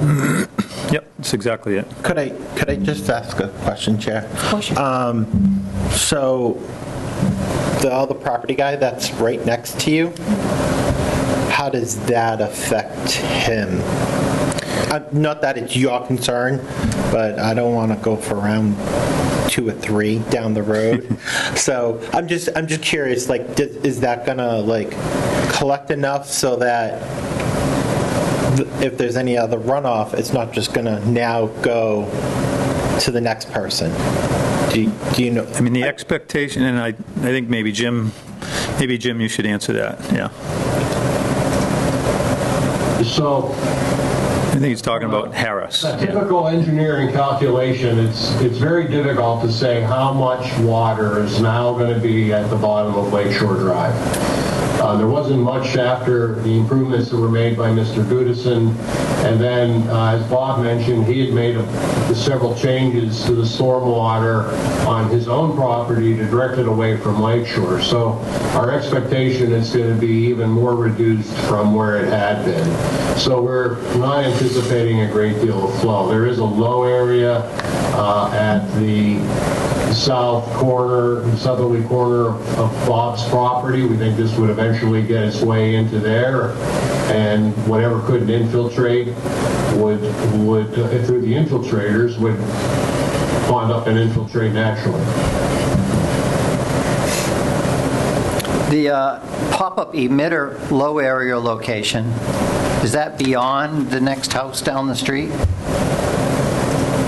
It would be Essentially across the street. Yeah. pretty, it would be almost across, perhaps to the far side of from that house from the street. Could it go further if need be? Sure, yes, we would. The grade kind of goes up a little bit on the other side of it, but... Right, the water now goes right beside that little driveway area and goes right down towards that house. And I don't want to empty more water in that area. Nor do I. We just got it beyond that, I think we're fine, because then it goes further down the road. But that would be my biggest concern, because we're kind of taking the water out of one drainage area and putting it into another drainage area when we take the pipe that direction. It's a significantly reduced amount of water, but yeah. Yes. Yeah. Yes. Yep. Okay. So, I mean, all in all, generally, I mean, it's a lot of progress. We're heading somewhere here. Yes. Yeah, I guess my only question is it, I think where we're headed is we're possibly redirecting a bad amount of water to a new place and causing maybe another problem. So when we were out in the field, one thing we talked about was just piping right down the hill and just essentially putting the water that was flowing above ground in a pipe to get it to the same spot with less erosion, hopefully. Was that not a possibility to pursue that, to avoid now moving the water to potentially causing another problem down the street? I'm not sure I understand what you mean. So rather than putting a pipe to go across put a catch basin, come across Lakeshore Drive, then down the street to that guy's house, why we didn't go from the catch basin to the pond? The primary concern we were having with piping that flow directly down the hill, in a culvert, the velocity of that water is going to be pretty significant when it comes out. So now we have a potential source of additional erosion even closer to the lake than what's there now. And then so we had thought about doing that, trying to bring this thing down further, not going across Lakeshore Drive. It's not our preference, quote unquote. But we think that bringing that culvert down the hill, the water in there is going to be traveling quite rapidly. We'd have a bigger opportunity or an increased opportunity for erosion there than we otherwise would. I agree. I think this is a better solution as long as the outfall is beyond what would drain towards that person's house. So just somehow just check that. Okay, will do. Definitely looks like a huge improvement, though. Yep. So the next part is the boulders in the pond.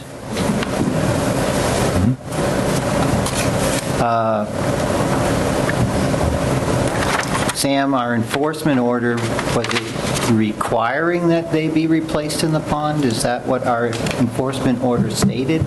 So this enforcement order had a big, long list here. So the purpose of this amended EO is to incorporate more precise guidance for the legal advancement of the restoration efforts on site, specifically the replacement of boulders into Manchog Pond.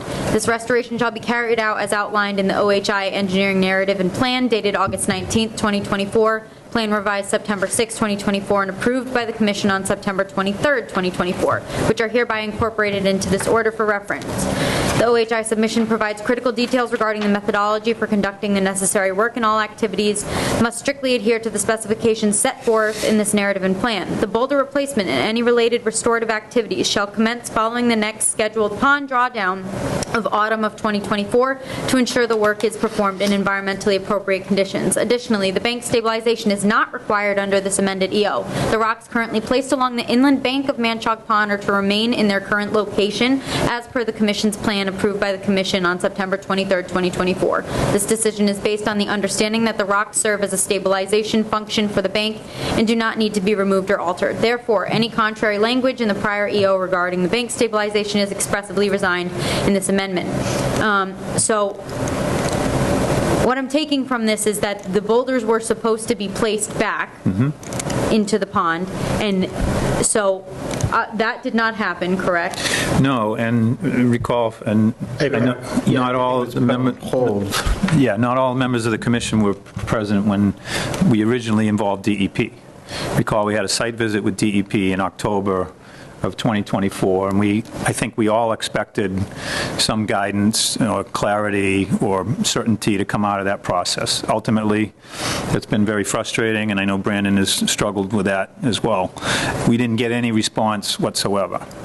So in the absence of what we would hope for, clarity from DEP, I think what's proposed actually represents, a collaborative effort between the neighbors. Mr. Goodison has agreed to do the excavation up top, and I'll buy the materials. We'll work that out. But, in looking at a much reduced level of water onto the lakefront property, it would seem that disturbing the lake to place the boulders back, or it would seem that using the boulders in a dissipating flow structure or a drainage element might make more sense, or might do less environmental damage than actually putting them back in. So I'm asking the commission for approval for that. And if we have to go back in the lake, they'll have to go back in the lake. But I think it's a fair discussion at this point. And I don't know if, Brandon, if you can hear us at the moment, if you can give input on that. But these boulders were removed directly from land underwater, right? You're removing directly, altering a resource area that provides habitat for wildlife within the lake, right? So, in my opinion, and I'm sure Brandon holds the same opinion, that putting it back the way it was, I believe would be the best action going forward. It was removed in the first place, and which it shouldn't have been.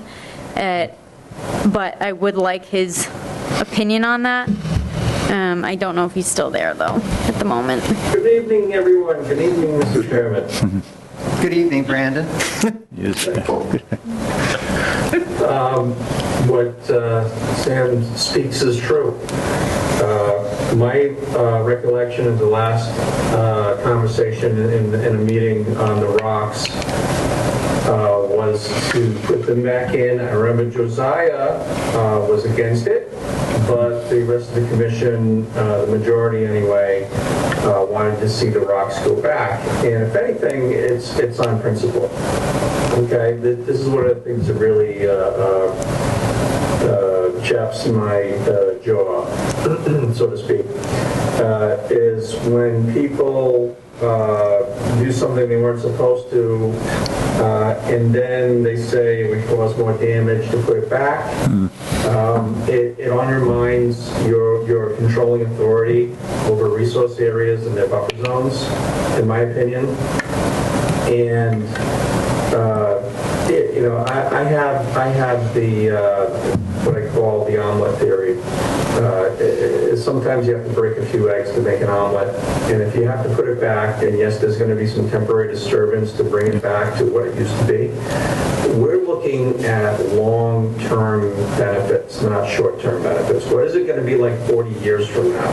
Okay, because that's how you have to think about it, and DEP has the same kind of thinking as well. So my opinion is that you should restore the habitat to the best of your ability. Otherwise, you're taking away from the functions and values, and therefore the public interests associated with the Wetlands Protection Act and the bylaw, and otherwise, why are any of us even here? That's my opinion on it anyway. Thank you, Brandon and Sam. And you're correct. I know that there was a difference of opinion on the board as to whether it should be done or not, or shouldn't be done. But the vote at that time was the rocks be restored or replaced back into the pond. And that's what the enforcement order is, so Yeah, and we will respect that. I just thought it was a fair point at which to have a discussion about that. I mean, if you don't ask, you don't know. Fair enough, yeah. So I guess that now takes the form of, we need to revise the plan to reflect the boulders going back in. And that would, Jim, would that would be the only revision then, or I guess I'm asking the question of the commission?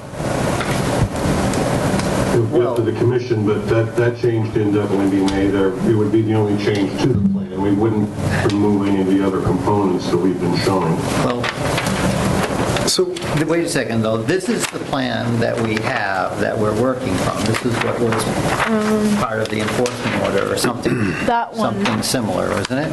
Oh, so that was probably the original one. And then this one in the book is the most recent revised, right? Yeah, that's the most revised. Right, but this one is going to require a notice of intent. Well, because it's got showing a whole bunch more grading and work and stuff that are within the buffer zone. So if we're just talking about the enforcement order tonight, we're talking about the work up here and the work next to the dock where the boulders are getting replaced. We're not talking about this whole grading, path, boulder wall, concrete pavers. Yeah. We're not talking about that tonight. That's a separate notice of intent. Isn't it, Brandon? He's still there. He's okay. I would prefer that the restoration of the boulders in the pond not be included on any plan that's going to be submitted for the notice of intent. The restoration of the rocks in the pond should continue to be done under the enforcement order. Why? Because in the enforcement order, you have faster time requirements on your timelines. If you roll it into the notice of intent, orders of conditions are valid for 3 years, which means that they'll have 3 years to do it. So I'd rather see that part of it be done under the enforcement order. I agree. And then come back with you for an NOI for anything other than that. Is that your? A lot of this is really to address, the erosion that happened all those, a few years ago. But no, I think that the drain. You can go forward with the 16 by 16 drain and that's part of the enforcement order because you're correcting the drainage that is impacting the pond. I'm just more talking about, I don't think that what we say tonight is approving or anything or about that whole landing and grading of that, but I do think that the work up by the road, again, is part of this enforcement order. Is it? No. It's not mentioned within, that's in the other enforcement order? Two separate things. Two separate. That would be the Lakeshore Drive enforcement order. Okay, I'm sorry. So, yes, I think we got to get the boulders back in the pond and then apply for notice. Understood. Yep. Man, I'm glad I confused you all with that. That's all right. It's confusing. It's been a long one. Yeah. It's been a long one. All right, so put the boulders back, do the NOI for this. And then it looks. Could I speak? On the older one? This is Janice Cahill. I live on Northwest Main. Is it regarding? 56 Lakeshore Drive, yes. Okay. As far as him putting the boulders back into the lake, what about the dump truck that took out a full dump load of boulders? What do we do about that? My only concern is people that live on the lake are going to see that nothing happened with this whole scenario, and if they want to clear their beaches out next year when the water goes down, they can do it, and then somebody catches them, then they'll end up just like this, going through another whole routine, when it's just something that is not supposed to be done. And I don't know, it's just been going on so long, it's ridiculous. But I'm referring to the 50-foot Lakeshore enforcement, not the Lakeshore Drive enforcement. Okay. What are you going to do about those boulders that have been driven out of here in a dump truck? We can't account for that. We have boulders that we're going to put back in the pond, and that's what we've requested be done. And they will be put back where they were, or will he be able to place them outside his swimming area? Nope, we have a plan that shows where they're to be placed. Okay, great, I appreciate that, thank you. Yep, you're welcome.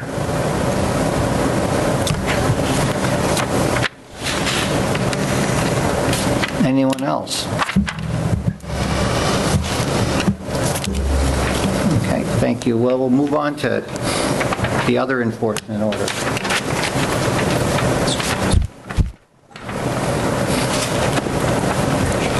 Now, do you guys want to, can you come up and? Absolutely. Thank you, Mr. Moran. Yep. Here's yours. Yeah, Dave Carroll, 14 Lakeshore Drive. And Jack Goodis, 55 Lakeshore Drive. I understand how it's confusing how these things kind of merge together, but it is clearly two separate things. And thank you for addressing 56 separately. 55 has been a work in progress, and it's gone on for a couple of years now. And several of us have participated in watching the water flow, and I'm rehashing stuff, and I don't mean to, but as was mentioned here tonight by Mr. Moran's engineer, we have the water down now to a very minimal amount. Mr. Moran and I started to talk about this. We both reached out to each other and said, let's move on in life. Let's put this behind us. I said, I'll supply the labor, I'll supply the excavator. He said, thank you, I'll supply the materials and the engineering. And we didn't ask for any help from Mr. Cahill or anybody else up the street. We just thought between two gentlemen on the end of the road, we would take care of this. So that's why we have this drawing that we have in front of us here now. And if that's acceptable to all parties tonight, I would request, as I have in the past, to take a vote. And we're going to put this in. It's a very minimal amount of water. And it was mentioned several times here tonight. It's done without argument because I think it takes away any argument going forward. So that's my position. If we could take a vote tonight, you won't see my pretty face again. I will go. Keep seeing. I'll dig that hole. We'll put that basin in. Mr. Moran and I will be friends, and we will enjoy the lake. I think that would be great. I'd love to see you guys be friends and enjoying the lake. That would be great. You have my support in this proposal. I think it's, it will help a great deal to whatever remaining water is going down that slope where Mr. Moran accesses the pond and move it away from that slope or off that slope. That's, I think, the final item that's needed to address the situations. For me, it addresses that situation, and as I said previously, my only concern was making sure that the outfall for that's removing that remaining water is far enough down Lakeshore Drive that it runs across Lakeshore Drive and into the woods and not into that house that's... And we have discussed that with the neighbors. There was originally, if you went way back to the 40s, the last gentleman that's at the very end of the road, as he enters his driveway, there is an old ditch, and that ditch would run down next to, I don't know his last name, Mike's last name. Yes. Next to his house. But right now, it's going to be, if anything, it's just residual water. Jim, this is Jim from OHI, if I could just interject. We certainly would be looking for the commission to allow this work to move forward. The work on Lakeshore Drive, as I mentioned, it's outside the buffer zone. It would be expected to resolve the situation. We understand there's some conditions about where we place the pop-up emitter. And with the commission's approval, we can move forward, and then once everything's in place, similar to the 56 Lakeshore enforcement order, that would be the time to, I guess in our view, to close it. But we are looking for the commission to at least give us a blessing to move forward with the installation work. And Chair, respectfully, I disagree. It's important to keep these two subjects separated. Oh, I agree with that. So nothing with 56 ongoing should prevent us from a vote tonight. We've hashed this thing over so much, you folks, I'm sure, are sick of it. Well, I think we'll have a vote to approve this plan tonight, but I don't think we can vote to remove the enforcement order tonight. Well, okay, so the plan that we have here, I wouldn't necessarily vote to approve the whole plan, because like we said before, we need to know, this particular work for 56 requires a notice of intent for the whole driveway and the platform down there. Now, you could vote to allow them to move forward with the drainage system up on Lakeshore Drive, and then I can write a memo that just for the file that says the commission has allowed them to move forward with this. Now, that doesn't lift the enforcement order. I'm sure Brandon would agree that we'd recommend to lift the enforcement order after the fact, after the work is done for that. Engineer said so, and that would be completely separate, but the notice of intent would need to be filed for 56 for this separate issue. And then you have the boulders as the other issue, the other enforcement order. So. I agree, Mr. Chairman.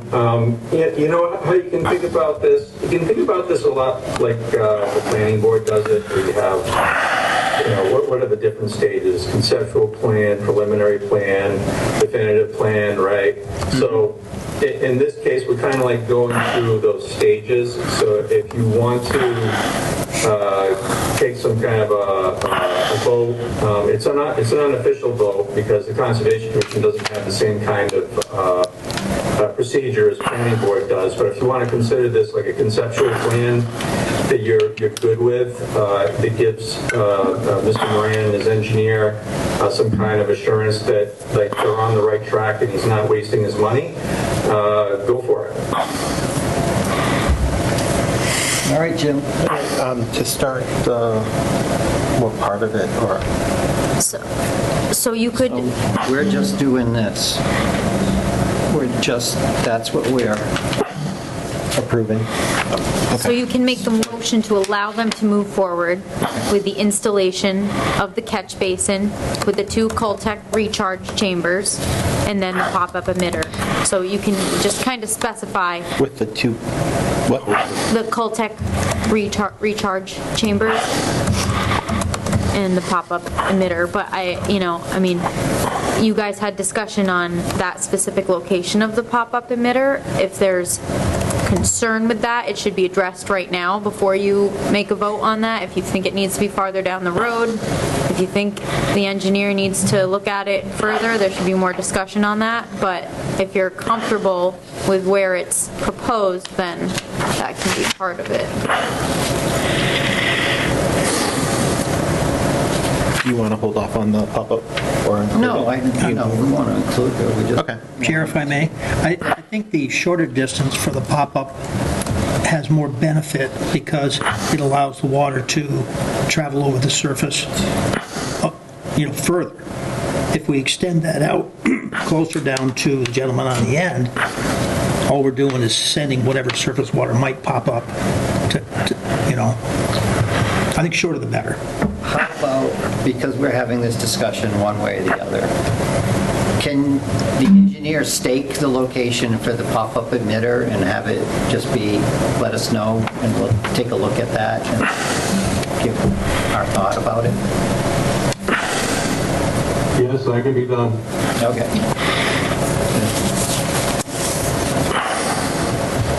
I think all the parties would like the approval here to move forward to get the excavation underway. Yep. And to order equipment, et cetera. Perfect. And I just want to make sure we're specifying that although it's on this site plan, the other work that's proposed on this site plan is not part of this approval right now. Understood. And that needs a notice of intent. Okay, so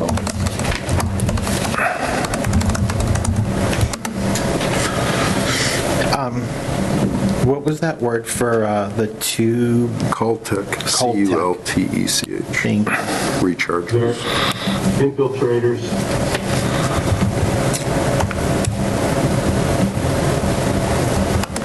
You gotta love autocorrect.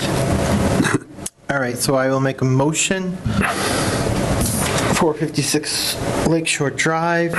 55. Oh, 55. Yeah. 55 Lakeshore Drive, sorry about that. I'm confusing myself, excuse me. For Lakeshore Drive. Right, because I'm like... It's for Lakeshore Drive, Just not... Lakeshore. Yeah, I mean, it does. Oh, just Lakeshore Drive? Just, yeah. Okay, I threw myself on the bus. okay. All right, make a motion for Lakeshore Drive to start the installation of the catch basin with the two Coltech recharge chambers and the pop-up. The other work on the site plan is not approved and needs an NOI for the rest of the work to be completed. With the condition that the pop-up emitter be staked prior to its installation. And the view. pop-up to be staked and reviewed before going forward on it. A second.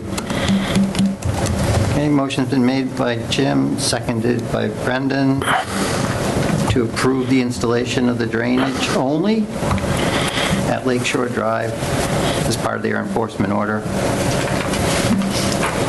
Roll call vote. Jim Foran, aye. Brendan Doyle, aye. Mike Greco, aye. Mark Mungem, aye. And I will do a memo for this that will encapsulate everything Okay. here. And that will be with the commission for their records for Okay. the town. Thank you very much. So thank you. Is there a point that the public can comment on the Lakeshore Drive enforcement? Yes, absolutely. So what's the boundary between the two, the 55 Lakeshore and the Lakeshore Drive enforcement? What separates the two?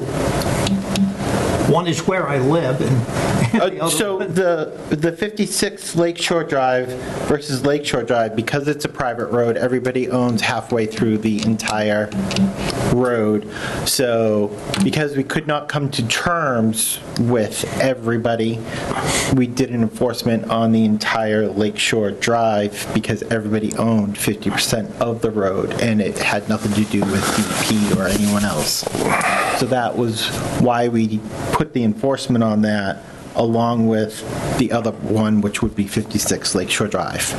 Yeah, 56 Lakeshore Drive is a person's property, and it has direct access with, or it has its work within the buffer zone within the pond. So, Understood. So what's the different compliance requirement for Lakeshore Drive versus 56 Lakeshore Drive? So through the chair, there's... State his name. Yeah, did you state your name and address, please? I'm Bob Bird, 26 Lakeshore Drive. Okay. So there's several enforcement orders that came throughout this area, but 56, what we were speaking of in the beginning, there was boulders removed from the lake, which then there was an enforcement order issued for those boulders to be put back into the lake. So that's for 56 Lakeshore Drive. And then, does that make sense? Yes. Okay. Absolutely. So then Lakeshore Drive, I believe I think there's only one or two enforcement orders for Lakeshore Drive. There was issues with the water running down the road and sedimentation issues. And this enforcement order was for basically restoration, to bring a restoration plan for the road to figure out how the water was going to be controlled. That's kind of just the gist of it. But this basin and the Cultec infiltration chambers is to go along with that enforcement order as part of restoration for what was required in that enforcement order to control the water on the road. So has the water from the upper portions of Lakeshore Drive been controlled to your satisfaction? Would the commission like to answer that? You guys had a site walk recently. I have not been down there recently when there's a storm. Well, yes, they're controlled to our satisfaction as they apply to Manchog Pond. We don't have any jurisdiction over the upper end of Lakeshore Drive and the erosion that does not impact Manchog Pond. Understood. So is the elevation at the lowest part of Lakeshore Drive prior to accessing 56 Lakeshore Drive's new driveway, is that lower or higher? Lower or higher than what? Is there the possibility that the water from Lakeshore Drive coming down could potentially impact that or enter that catch basin at the corner of the Lakeshore Drive drive, if you will, or access road that heads down towards Lakeshore Drive?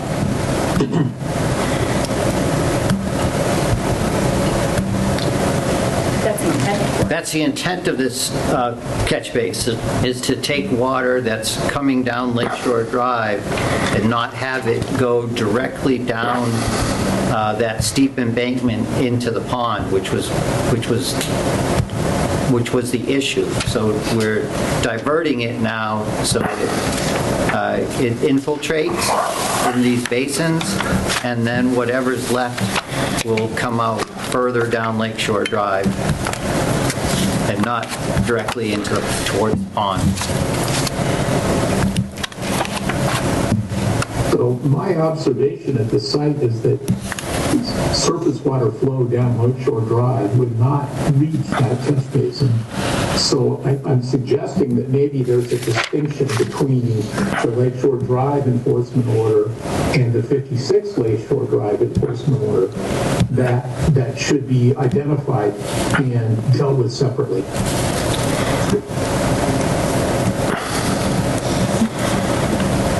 I think that's where we went today. That's what we've done. I don't understand. What's confusing, if I may, Chair, is that both of these items got put on the same drawing. Yeah. And had we had two separate drawings. Just a scheme.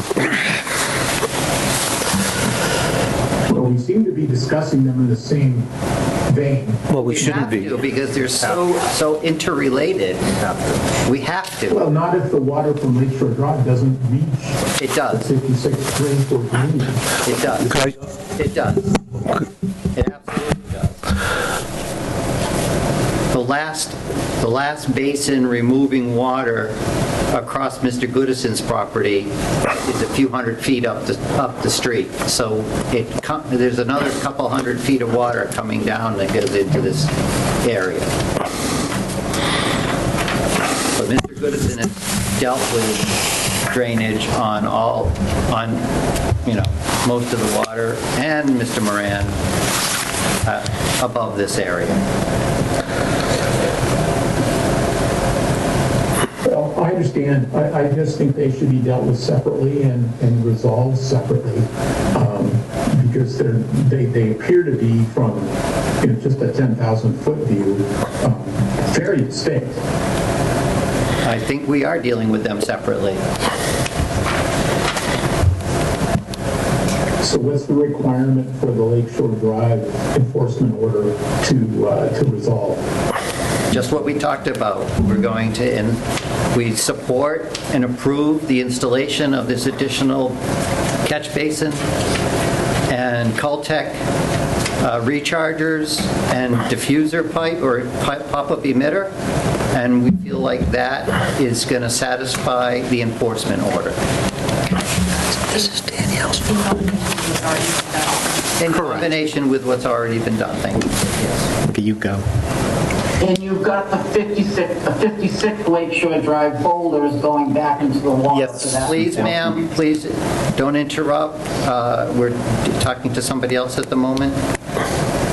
I'm sorry. I agree with that resolution, and that appears very distinct from the boulders and the other issues, so thank you. Yep, you're welcome. I'm sorry, Ms. Cahill, what was that again? I was explaining to him that 56 Lakeshore Drive enforcement is about the boulders in the water. Correct. Lakeshore Drive enforcement is about the drainage. They were two separate things. Correct. I was just explaining that to him. Yep. All right, thank you. All right, I think we're okay now. Yeah. Thank you very much. Thank you. Night, folks. Good night. Thank you. Good night. Thank you. Good night. I'm sorry. Item 6, request for certificate of compliance, DP number 143-1083, Jacob Bloniaz, Ledgestone Road. They were online. I'm here. Okay. I'm here. I might have fallen asleep, but. Thank you. Oh, thank you. Well, you don't have to because it's not, it was just under, it's not under an actual application, it's just under the enforcement order, so I don't think you have to make a motion for that. No, I meant make a motion because we're past the 2-hour mark. Oh, I didn't hear that, sorry.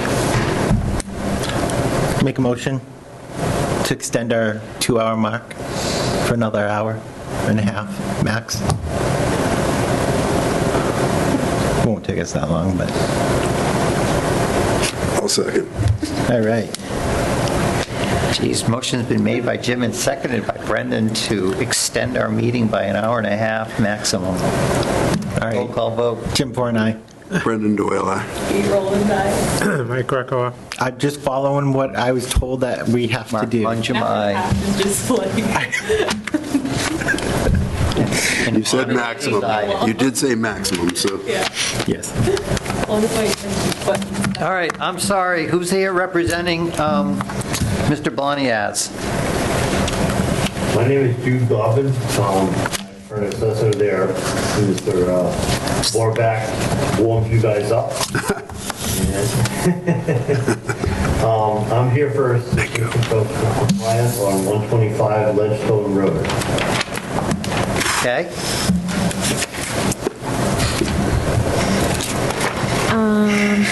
Sam, have you looked at the site? Yes, so let me get the site plan. We received an as-built plan and a letter, a narrative. Let me get the narrative up from OHI Engineering.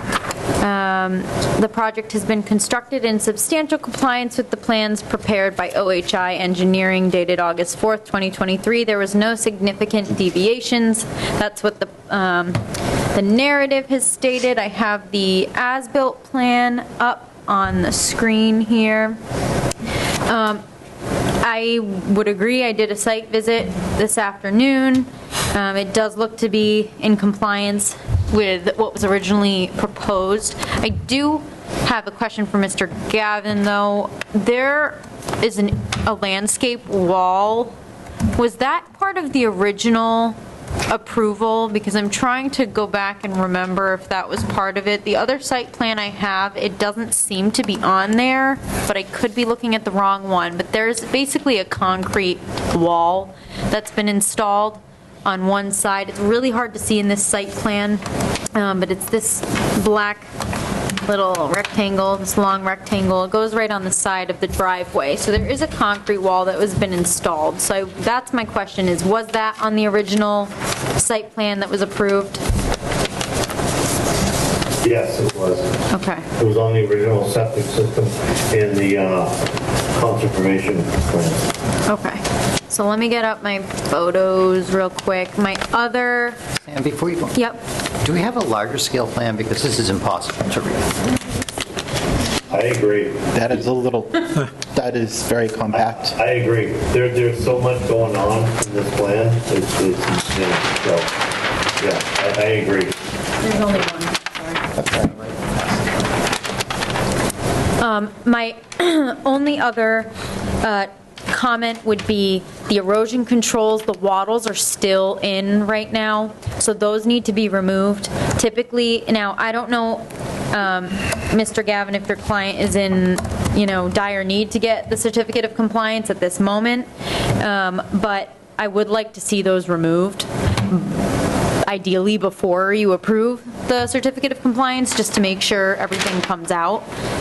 So if the applicant is open to that, that would be ideal. Sam, I don't mean to interrupt, but Yep. when we've done this in the past, I thought none of that stuff got removed till they got the CFC. So it's a weird, funky in-between. We need to go and do our site inspection, right? And then they should still be in for our site inspection, but then they need to be removed. So then we can say, okay, it's been removed, everything's done, now we can give you your certificate of compliance. Because ideally, we don't want to see that sitting there. It's not biodegradable, a lot of it, so you don't want to see it sitting there. You want to get it removed while we still have this under our jurisdiction, basically. Is this different, though, than, we've done this for several houses, and we've never... So we were running into, if you look at like some of the big buildings and stuff, their erosion control is still sitting there, which they were supposed to remove, but they didn't. And once they get their compliance, it's kind of like, we're done.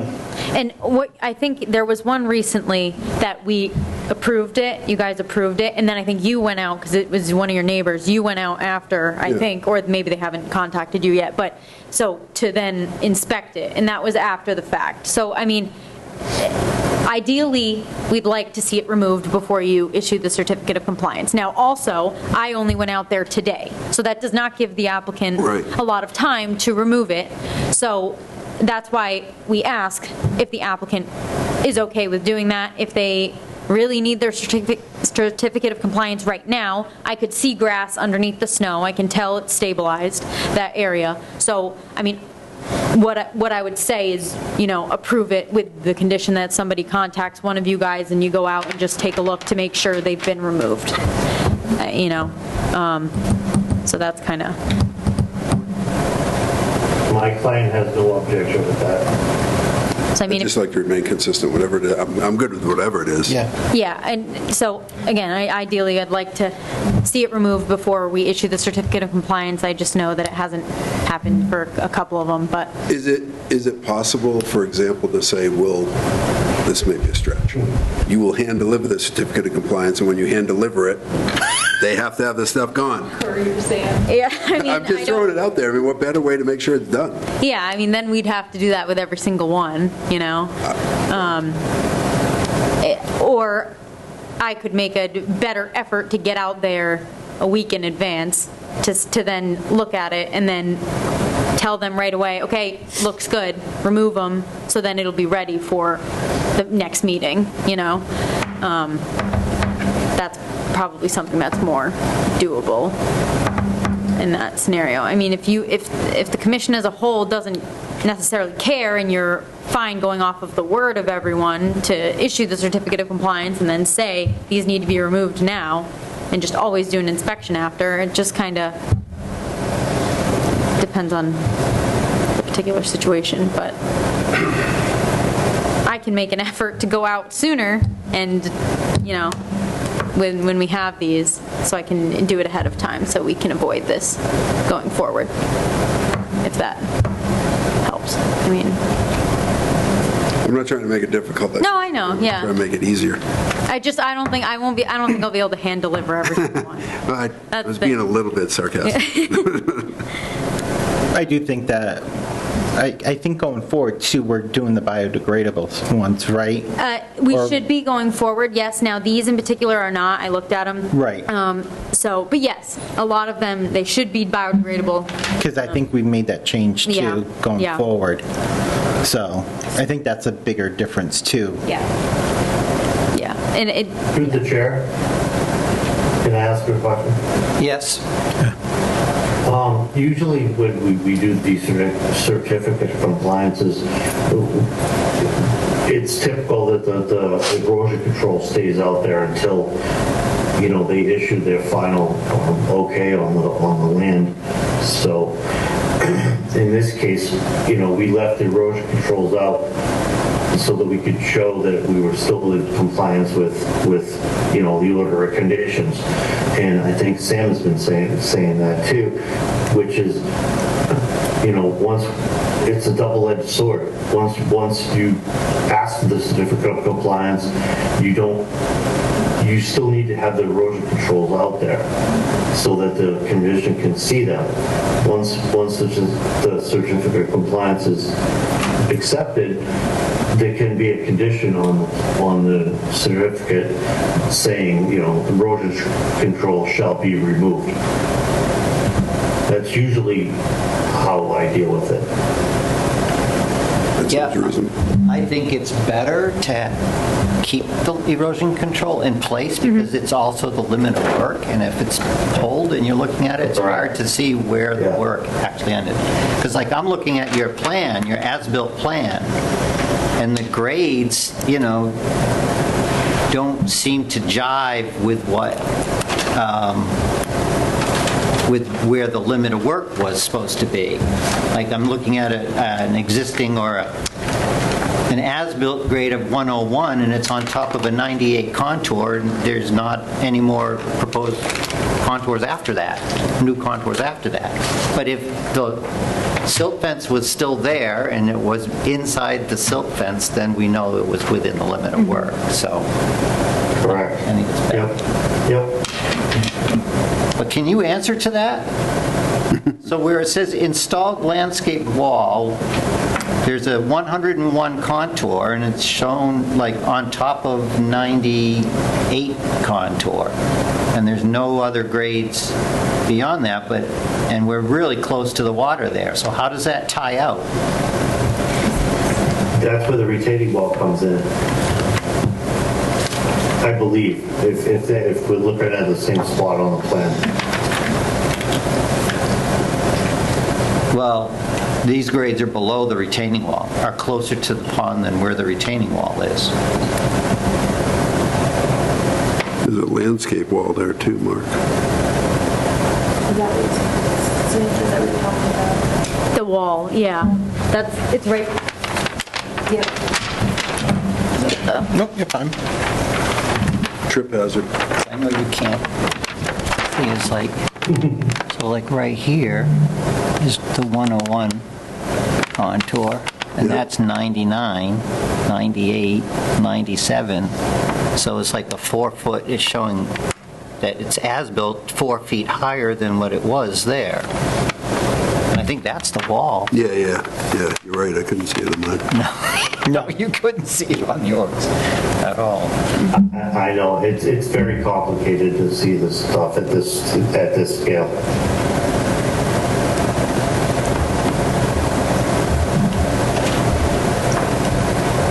So you saw it today? Yeah, I have pictures, so I have pictures up. I'm trying to look at this retaining wall, because it doesn't look like there was anything beyond that retaining wall. Sorry. So the plan you're looking at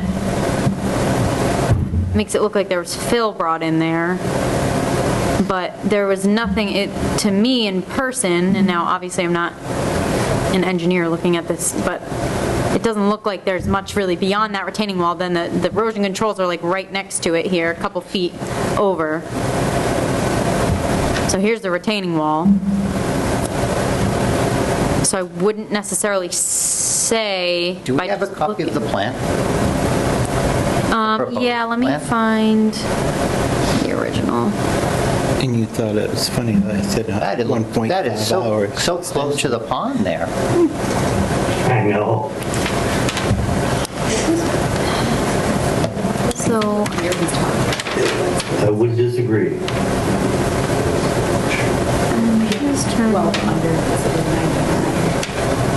yeah, I don't see.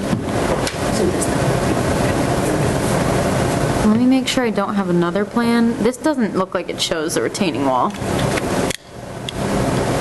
But I might be able to find you one. let me see. Oh, there was an amendment. I forgot. Okay, hang on. That was the deck. They Okay. came back to Deck us plans for. and final Was plan. just the deck, not anything to do with retaining walls. Okay, I got it. Hang on. Okay, here it is. Here's the plan that was approved. Install landscape wall. And then there was no grading proposed beyond that landscape wall here, or no fill or anything. So, I don't know.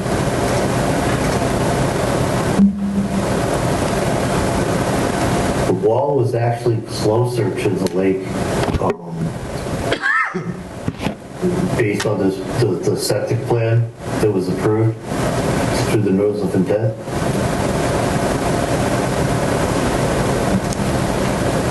So we pulled the wall back and then we graded right out to that limited disturbance. It doesn't look like that when you're there. Can you see this photo? Hang on, let me get this photo back up. Yeah. I mean, again, it's not been staked out here, but I mean, this looks pretty close to the original. It looks kind of more similar to what was originally approved than what that as-built shows. This doesn't look to me like there was grading that happened beyond this wall.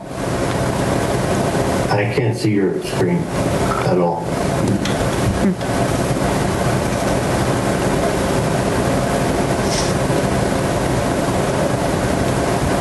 Can you see it now? Not yet, no. Okay, well, the picture that I have up currently, it looks more similar to what the original plan was. There's maybe 2 feet between the wall and the erosion controls, and you can see it in the photo that I have up. I mean, I can always send you the pictures too, but it just doesn't seem that it matches up with what is shown in this as-built here, as far as fill or grading beyond that wall.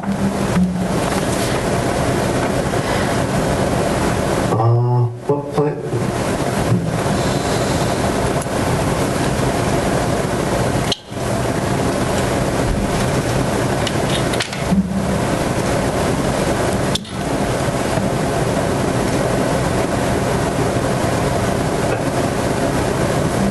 Do you have the septic plan up?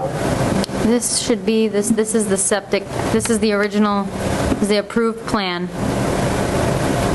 That was the I can't latest. see your screen at all. Do you think there's? I can see it fine, I don't know. Okay.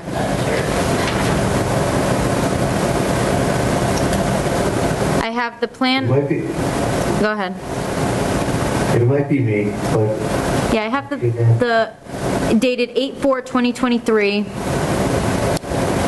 by OHI, which was the subsurface sewage disposal system plan. And that's what was approved in the amended order of conditions, which was the most recent plan. yes, okay, correct. So if you zoom in, into that, the retaining wall is much closer to the lake than is what was built in the as-built. So the grading on the other side of the retaining wall going down to the lake looks a little bit more significant than it really is, because we pulled the retaining wall back. away from the lake. So we don't have the retaining wall as close to the lake as we propose. We have the retaining wall pushed back a little bit further into the driveway, which makes the grading going down from the retaining wall to the lake look a little bit more drastic than it actually is. Okay. So all I was saying was based off of me just looking at it today, when I did my site inspection, it looks as though there was no grading beyond the wall towards the lakeside. It looks like it is exactly what was approved. Right. In the original, because the wall itself is like 2 feet from the limit of work erosion controls. So it doesn't seem possible that, it doesn't seem like it was moved in. And again, this is not me surveying it, but this is my just looking at it based Yeah. off the photos that I have Look at here. the photo. It's less than 2 feet away from the limit of disturbance. That's all we're saying here. I think it just needs to be accurately demonstrated on the as-built plan. Yep. I mean, if it's what was originally approved, that's fine. It just needs to be accurately demonstrated, and what the chair is saying is that it doesn't seem, that grading beyond the wall, and what I'm seeing, based off of my observations, it doesn't seem that there was grading beyond the wall there. Jude, from what I see, the as-built doesn't even show the wall, the landscape wall that's beside the driveway. It's there. It's so confusing. It's just, yeah. All I'm seeing is grades. I am not showing a wall. It is, it's there, it's just. It says installed landscape wall. It's like black. Yeah, but it's not way back there. It is right next to that bank. So, and it's not, like you said, there's not grading behind it. There's no way that wall is that far from the pond in your photo. My photo? No, the one that you can't see that Sam has put up on the screen. Okay. It's definitely way over there. It's very close to what was on the design plan Yeah. and not what's on the as-built. That's what yeah. Jude, I think you need to take a look at the as-built again and confirm the location for that landscape wall and the grading and how they tie together. Because I'm just not seeing it on this plan. Okay. I don't see that it's accurate. I'm sorry to question you, but... How dare you? It's my job. I know, I'm on the Conservation Commission too. I mean, just there's the tree, right? Yeah. Oh, pull that picture back up. Unfortunately, I can't see what you guys can see, so it's tough. You're driving blind. I understand exactly what you're saying. You're driving blind there, huh? If you could also, I mean, if it's not too much, putting the limit of work, the approved limit of work on the as-built as well, that would be helpful. Yes. I could do that. And, I mean, once that's done and submitted, I still stand on that the erosion controls can be removed. So if they're removed before the next meeting, then, and everything's all set, then the commission can approve it and you'll be all set. Perfect, if we would wrap it up, yeah. Okay, so I'll take a look at that retaining wall location. I'll take a look at the grades, and I'll see if they're right or if they're misprinted. Okay. And then just make sure the limit of work is put on there as well, just so we can compare. Sure. Thank you. Sorry to be difficult. No problem.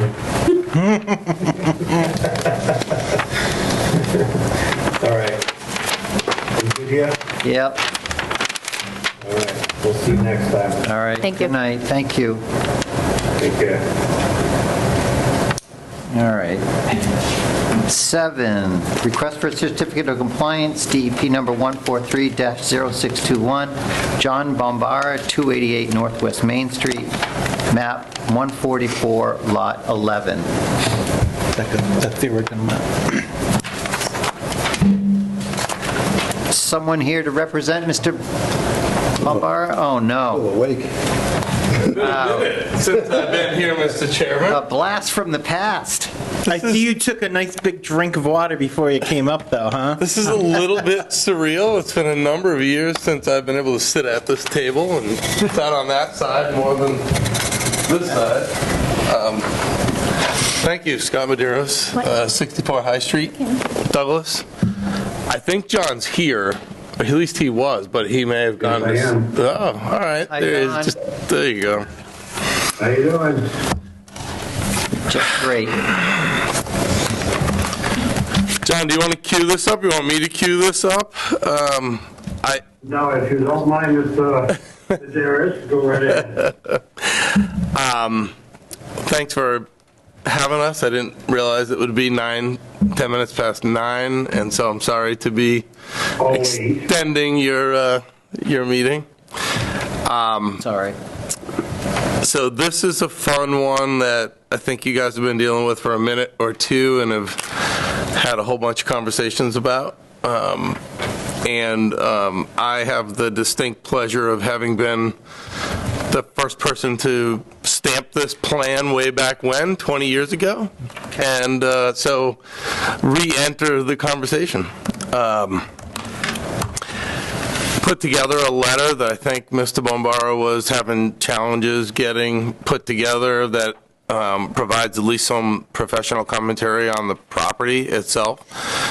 Some of the things that are deviations from the plan. I managed to connect with Brandon, whom I have a long history of working relationship with prior to getting together with John and looking at the property. I've spent a lot of time personally at the property throughout my life and I'm very familiar with it. So put together a letter you haven't had a chance to see because I didn't really have an opportunity with travel and work and holidays and things. So we did get the letter in. I don't know if everyone's had a chance to even get a glance at it. It came in, I sent a draft to Brandon from the airport in Pittsburgh yesterday. Got home and dropped a hard copy off just before noon. So probably something you're going to have to look through would be my guess, and just kind of we can go through it. I can read it. I don't think anybody wants a narrative at this point, but if you, whatever your pleasure is, in terms of, how you want to go about the discussion, at the bottom line is that it's a really complex. One thing I've just been paying attention to the meeting tonight, and apparently we have nothing left to build on but really steep slopes around ponds and retaining walls and lots of other things that are necessary to protect the resource areas or protect the livability of the properties. It's been obviously the topic of conversation this evening, and maybe it's always that way.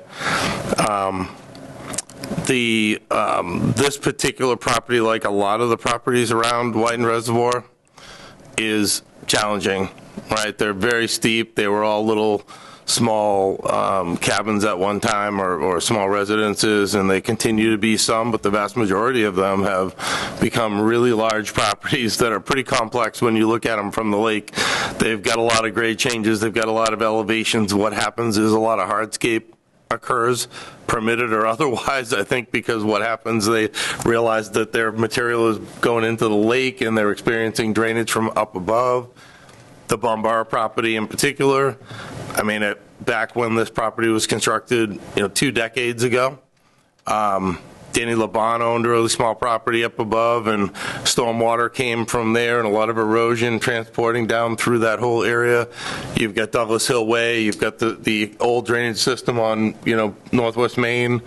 All of these properties down along the lake get a lot of drainage and high velocity flows that aren't theirs. So, there are things that happen over time, and this is the property that the Bombaras have occupied for 20 years. I can tell you from my professional experience, it's extraordinarily stable. I've seen a lot of stormwater come through. I put a couple photos in the document that show some erosion, some sediment coming down that came from work up on Douglas Hill Way or properties up above, and show the control of that coming across the driveway that the Bombaras have, and the emanating sediment transport and erosion from up above. Have a lot of videos. They're on my phone. John has them. Happy to share. But the property actually functions really well. And when the storm is over, it's stable. It's a long-standing piece of property where the changes that were made over time, any deviations from the plan, aside from,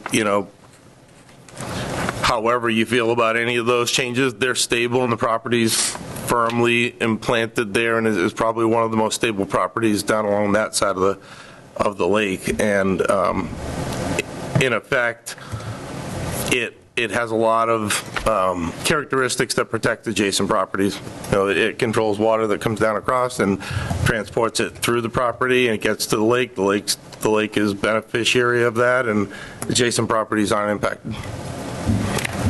Yep. So our concern was when we received the as-built plan for this parcel to request a certificate of compliance, it included some additional things that were not on the original plan, knowing that the original plan was 20 years ago, right? And so should have come back before us way sooner than what we did. But so we just wanted to have those items be identified as being different from what was on the original plan, basically, which is what every certificate of compliance has, is that cover letter that says these are the items that are different. Yeah. So unlike most of the folks that come sit here before you, they get paid to come here and do this for a living. I am doing this pro bono to try to help get this issue resolved for everybody's benefit, for the commission as well as Mr. Bombara and everybody. But I do think that, there was an as-built plan prepared. Andrew's survey, where I was chief engineer for a fairly long period of time, went out of business. I've changed jobs a couple times since then. I spend more time in Oklahoma these days than I do in Douglas. So, I offered to help out here. The plan that was prepared shows what's on the ground today. What's on the ground today is a bit different. Some of that probably occurred rather quickly during construction, and then a lot of that probably evolved. I think every one of us living on a piece of property for 20 years, you do things in your yard over 20 years that you don't think a lot about. You've got a stable property, you're living on the lake or wherever you're living, and you do things. And so, the property's evolved over the last 20 years. Right.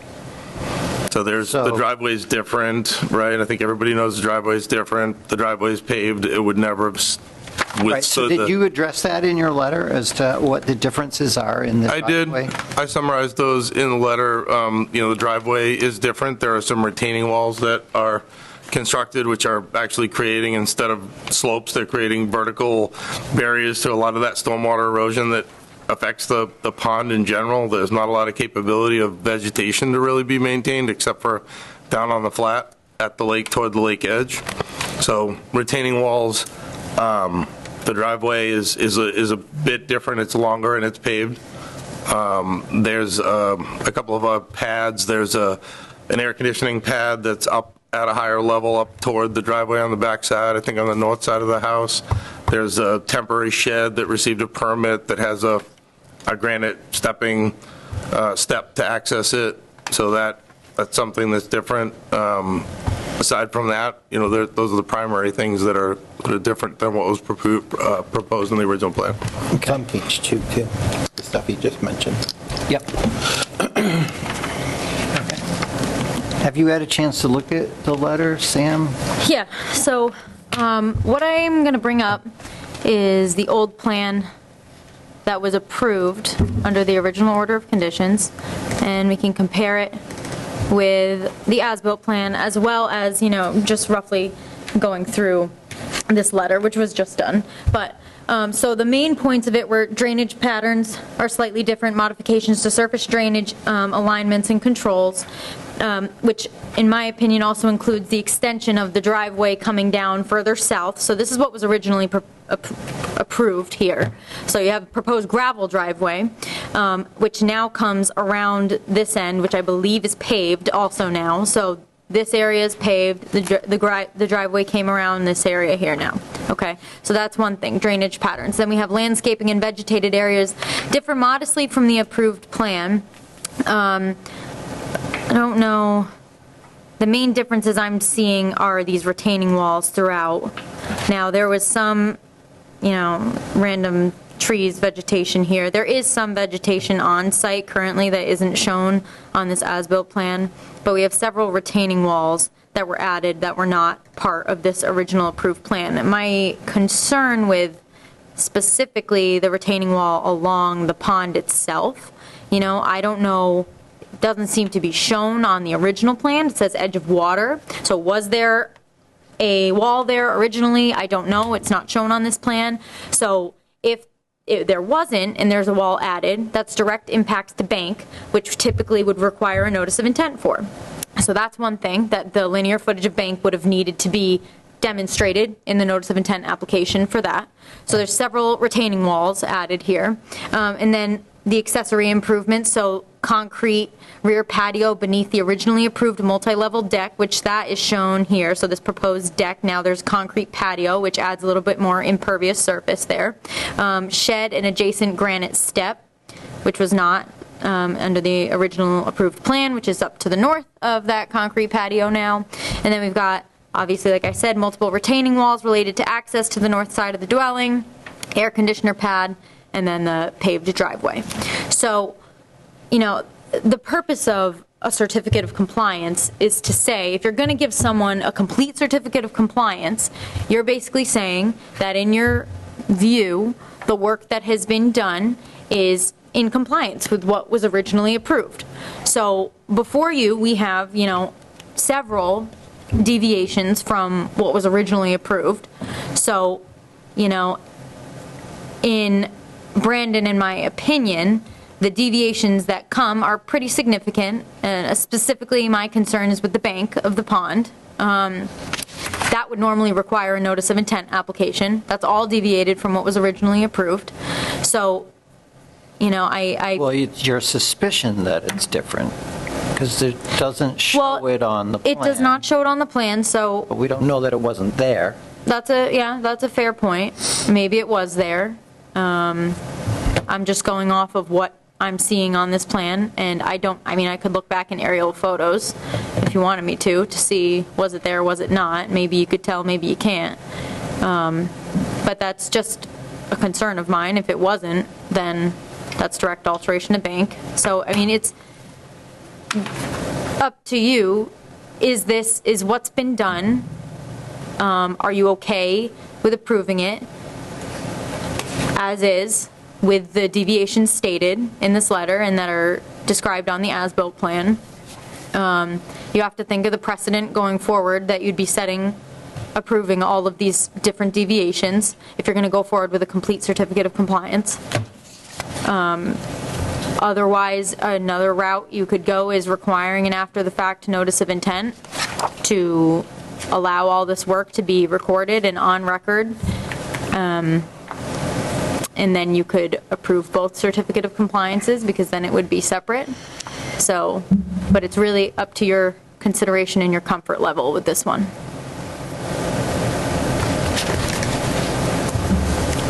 Scott, do you know if the wall at the pond edge was built before the house was built or after the house was built? It's my recollection, my personal recollection is that there were a lot of sort of wall-like areas that define the edge of the lake in that area. I can't say 100%. I'm certain that, over time the wall was either fortified or adjusted, like I think you saw about 6 times tonight in presentations that happened in places. But I believe that there was a pretty defined edge that. Actually, I shouldn't be putting you on the spot, Mr. Bombara. Was that wall built? Yes, sir. After the order of conditions or before? The one along the water. It was rebuilt after I bought the property. There were stones that were there that just fallen apart.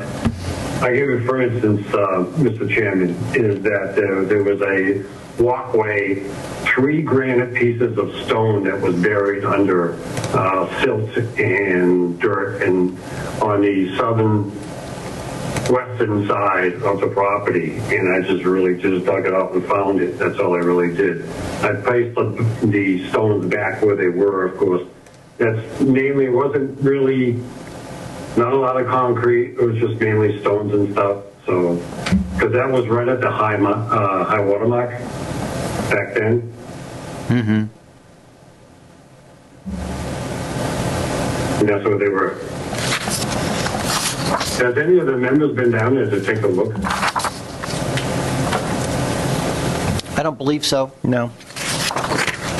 Yeah, you're welcome to go down. With the snow melt, of course, it should be at the end of this week. There's not much to really say. I've replaced trees only because I have an hour come in, stuff like that. And the colleagues that you just had speaking in regards to the retaining walls, it was all about the drainage that was in the area. I'm a pretty good steward of when it comes to the reservoir. I think I expressed that in previous meetings with you guys. It's just something that it's a great lake, it really is. And I'm thankful for Scott and coming down and help me out over here, because it's been a long time, 20 years. I've owned the property for 24. So.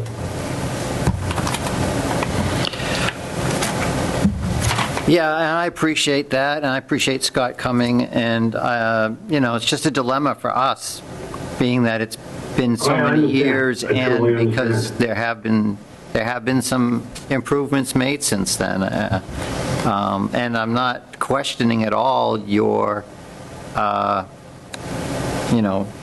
feelings about the lake and being a steward to the lake and careful with that. But that's not what we're judging. That's not what we're judging.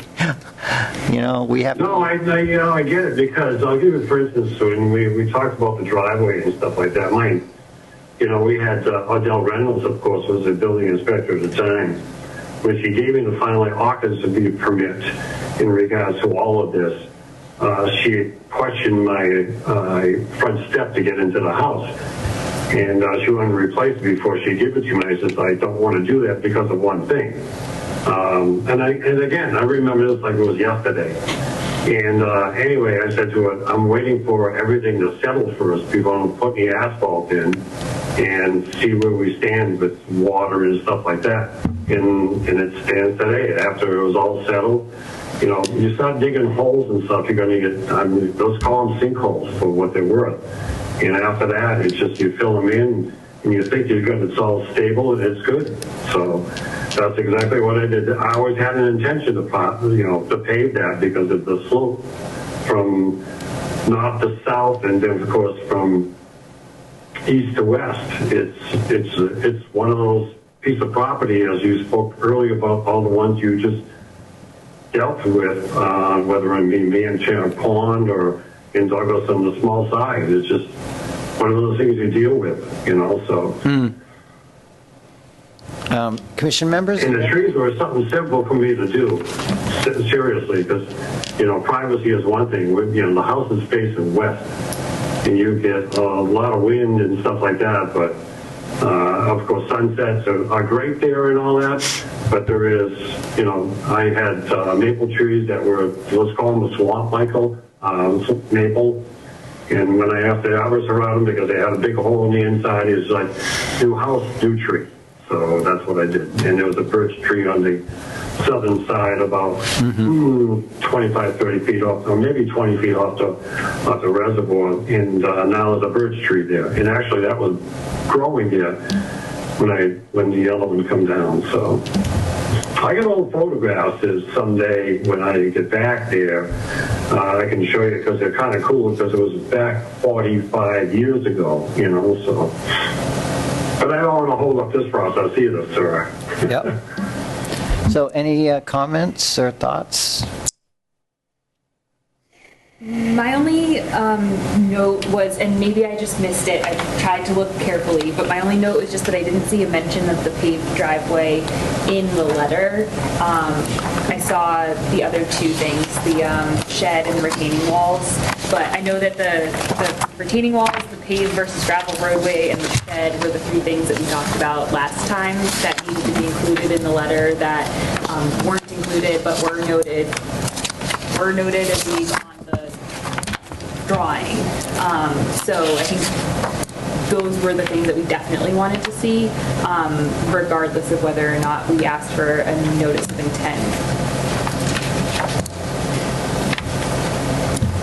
And I might have just missed it, so I guess I'm asking to see where it is. Yeah, I may not have mentioned it specifically, but clearly there's pavement on the driveway, so. I'm pretty certain I made specific reference to it, but I definitely talk in the grading and slope section on the deviations from approved plan, specifically about the driveway and modifications of the slopes. But perhaps I didn't specifically mention the pavement. Happy to modify it if that's helpful. Yeah, I think it should be, because it is something that we did specifically discuss as needing, as being mentioned. So I thought that last time, just we left it as if we got this letter that's explained the deviations, and we would be okay with it. Yeah. So I don't want to diverge from that, even though some of the items possibly should have been a notice of intent. So I think that if we have amend that letter, would that be acceptable? So I guess my question is, if this is the route we're going to go, right? Yeah. Can he just add that, handwrite it in and initial it, and then is that technically good enough? Yeah, I don't see why not. For tonight, he can just say, Right pavement in there. Paved, And if he you can receive- handwrite it and then just. And receive a revised one within a few days if you want. I delivered the original that, I was doing it in an airport and scanning on my phone and doing things, so I could deliver, I could bring in one tomorrow, like you could make a vote if you want to do that contingent on one being delivered that identifies the pavement. I could take care of that in the morning and drop it off. We'd like to vote on it tonight, I think. Yeah. And so I think it would be good if you did change this letter. Okay. Do you have the original or? On it. I brought a really bad copy that I scanned for myself, but you can take it. Yeah. But I'm happy to take whichever one you want to deem as original, and I'll make whatever modification you want.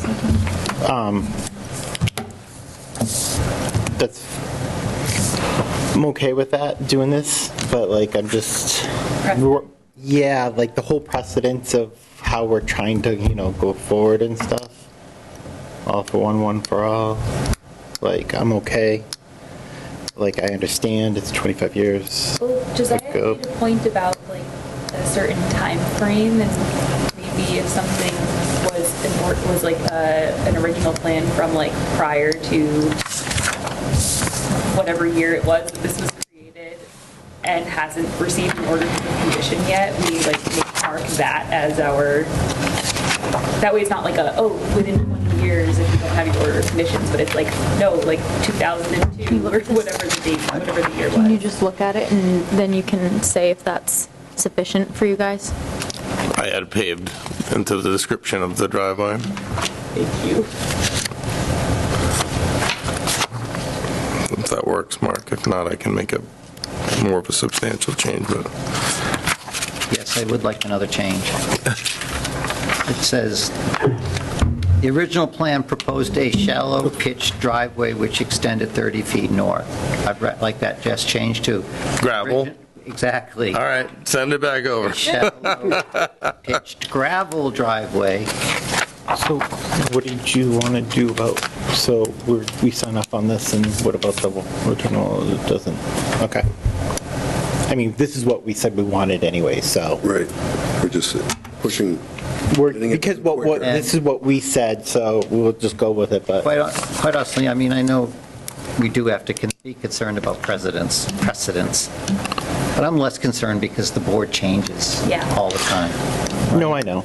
And so, you know.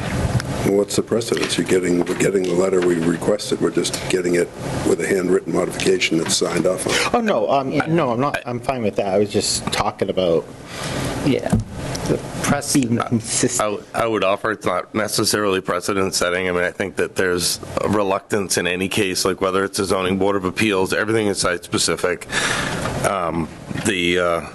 Oh, no, I mean, and you got long-term performance, so I think that the argument would be that, you know, it doesn't impact future projects. It's based on exhibited performance over a long period of time on a piece of property and that achieves the goals of the commission. So the deviations you could debate, the outcome I don't think is debatable. It's a super stable piece of property that isn't compromising the act. Well, we also have the professional engineer here that's signing off on it, right? It's not like it's the homeowner. Engineer. What's that? The original professional. Yeah, I mean, I think that's the important part. Is Brandon I forget if you said that already or not. Brandon, are you here? He is here. I'm here and I'm listening. Do you want to comment? Sure, Mr. Chairman. The question is not all well that ends well. That's not the question. The question is what is there today in substantial compliance with what was approved? All right. You give no moral judgment over whether the site is stable or functioning. It's a simple enough question, like, is what's there close enough to what was proposed to be able to give a certificate of compliance? And if you think that the deviations are significant enough, you deny the certificate of compliance request and require an after-the-fact notice of intent. So that's the question. Okay. Thank you. All right, you want me to make a motion? All right, I'll make a motion. Everyone, can you hear me okay? Yep. Jason Randor, 284 Northwest Main Street. Before you proceed, I just have a question for you regarding the actual updated letter and/or plan that was submitted for approval by your commission. Did it at all include any extension of the driveway that encroaches onto 284 Northwest Main Street?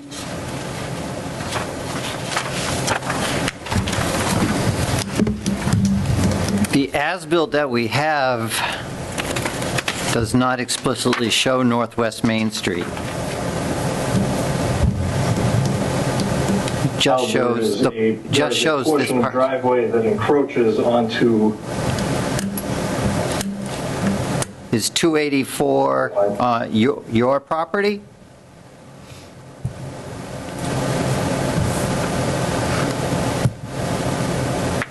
Mr. Rander, you're muted. You hear me okay? Yes. Is 284 your property?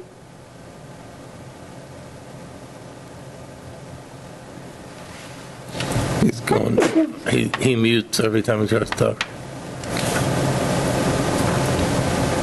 You got a moment if I could speak. This is John. Just a minute, John. We're trying to... All right, go ahead.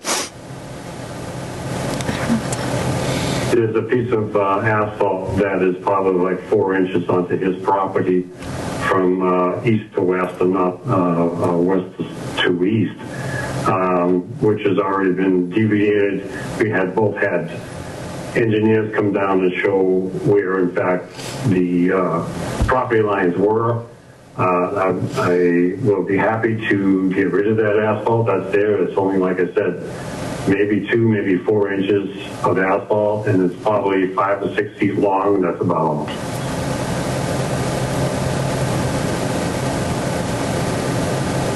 Is that really It was a little walkway on the south side that you could think this was 20 years ago, 2002, and we used strings back then. We do surveys, so they're off a little bit. So when we just rather did the survey over again within the last 6 months, it's shown that piece of asphalt is on his property.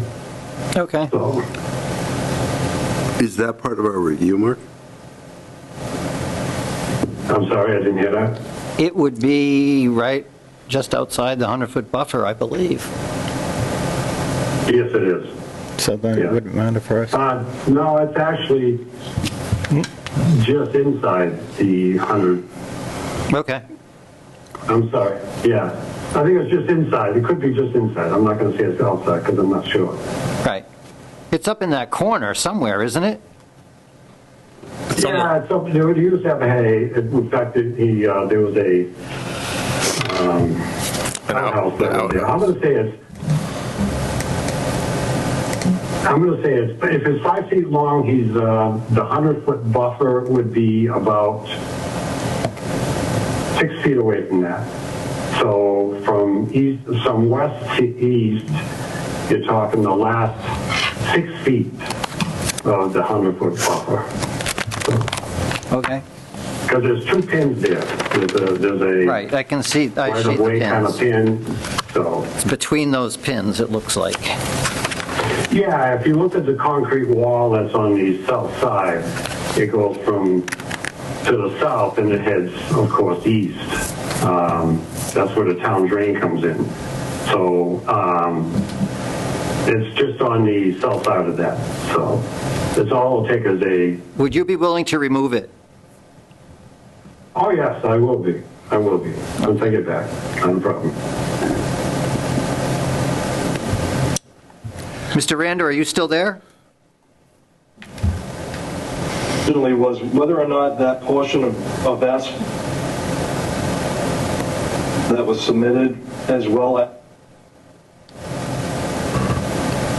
Not sure what's going on there. You're breaking up a lot, Mr. Rander, so I'm sorry we're not able to pick you up, but it's safe to say that it's probably not shown on this as-built plan because it's off of the property, as you said, and it's such a, I mean, if it's only 4 inches or 6 inches or whatever, it's the width of the line, of the property line, basically on this plan, so it's not really going to show. Okay. Can you hear me okay now? I can hear you, yes. Yep. Okay, great. So I'm not sure whether or not, my question was whether or not it was included in the plan and whether or not for this approval of the approval that you're here today for. And so with that, the importance of it is something of concern for us, in that if it's something that's approved and the plan is approved, then it's an engineer writing, and stating that this is an accurate depiction of the lot, then will it adversely impact us as far as our plan and our lot and everything that encompasses that. So I just wanted to bring that up as a question. Okay. Whether or not there is a significance or importance for that, for your decision. And I guess I will leave it at that for now. Okay, no, I don't believe it applies to our decision, but I do think that between neighbors, that if the asphalt is on your property, it should probably be removed. Okay.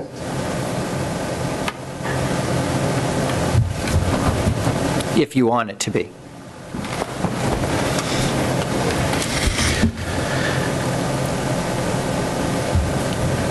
Are we all set?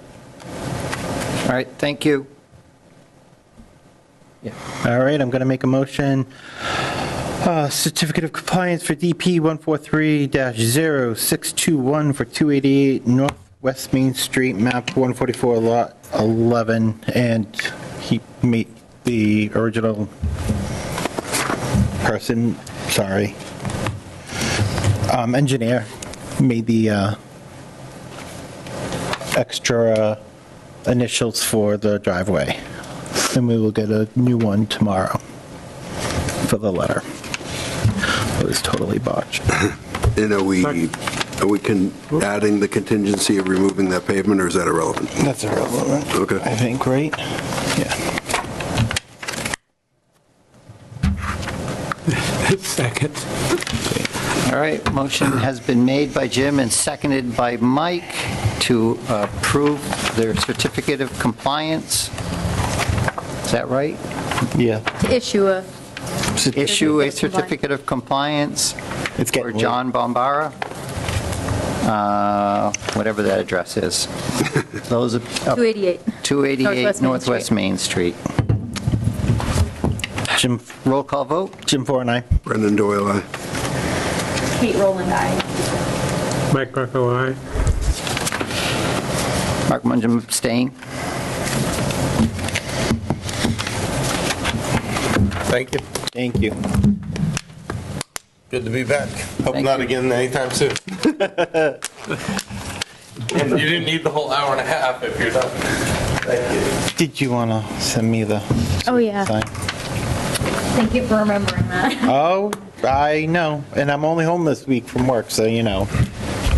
Okay, there's your signature page. And that This should is the go- original? That's the original. You're not signing that one? Huh? You're not signing that? Thank you for your time. I can still sign it. Oh, even though you abstain? Oh, I thought only the people that approved it. No? No, go ahead. I don't know. You are the old great one. That's fine, all right. No, No. You go. Are you sure? Am I wrong? Or am I? I don't think so. I think that Yeah, you everybody guys can sign approved it, so Oh, everybody really? can sign it. I thought the ones that oppose don't sign it. I would still sign it just Mark. to be safe. Mark, just sign it. Says, I oppose this, but I wasn't opposing it. I just don't have to vote once it's 4 votes, I don't have to vote. Right? No, not, I might have abstained. The chair doesn't have, no, I'm the chair. I mean, you will decide. Tracy Sharkey never voted on stuff. No? But you always vote, so this one Yeah. particular one. But you make it all weird when you... I know, I weirded you guys out. Because Josiah would say, I abstain all the time, so he would never sign it because he I'm gonna opposed. have to find that out.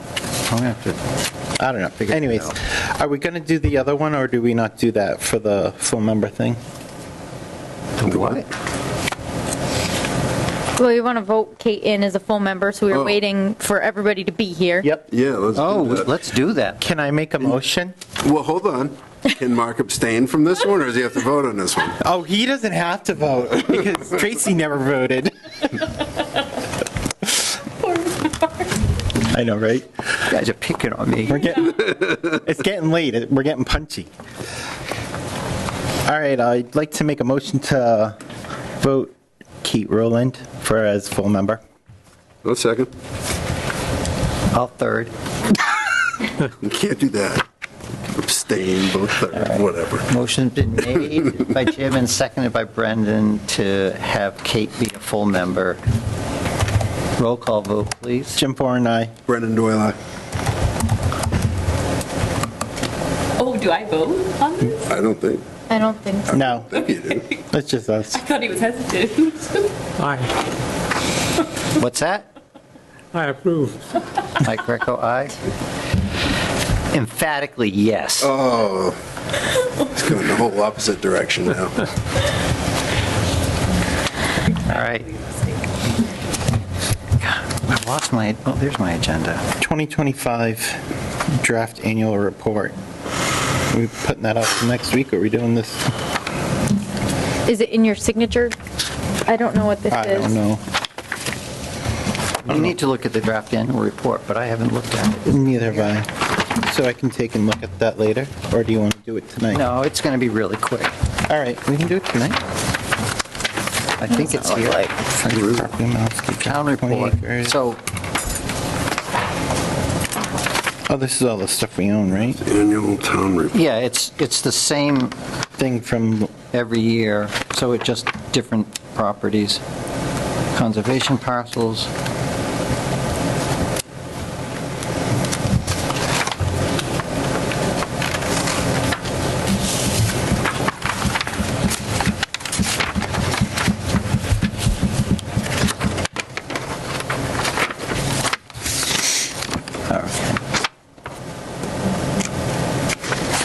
So at the bottom, she added, "With gratitude and a remembrance, Josiah Joe Birch, member."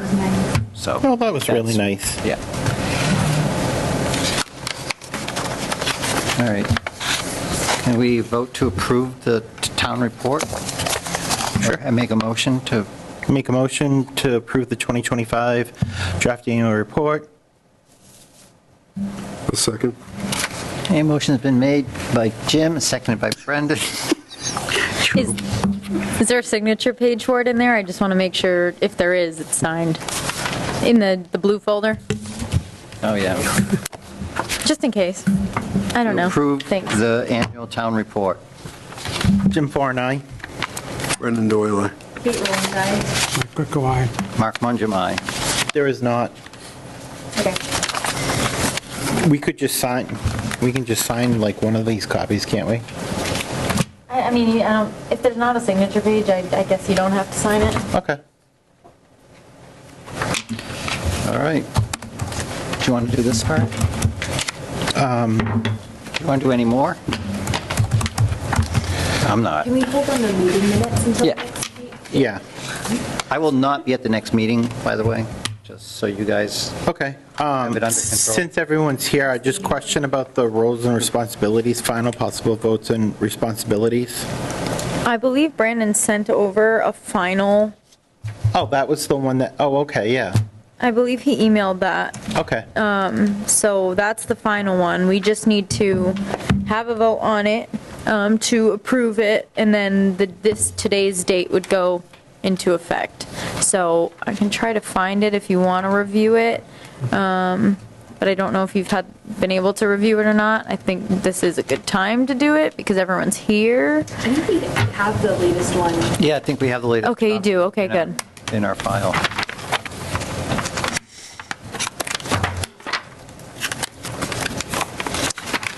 Where is it?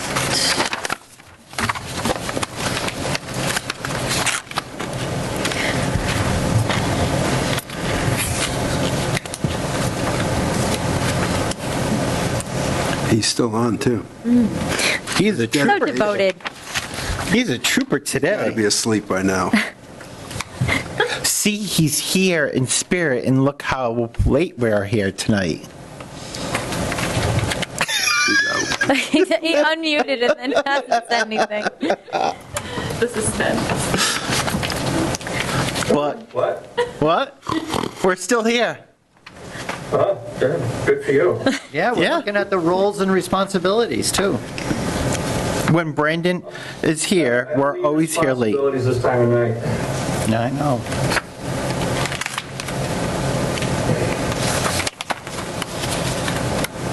If we were to try to like implement some sort of like educational materials so that not so many of the taking rocks out of lakes type situations happen. I was thinking about that actually in my head tonight. Yeah, is that something that like We could, you guys would be able to help with? Is that can we do a mailer?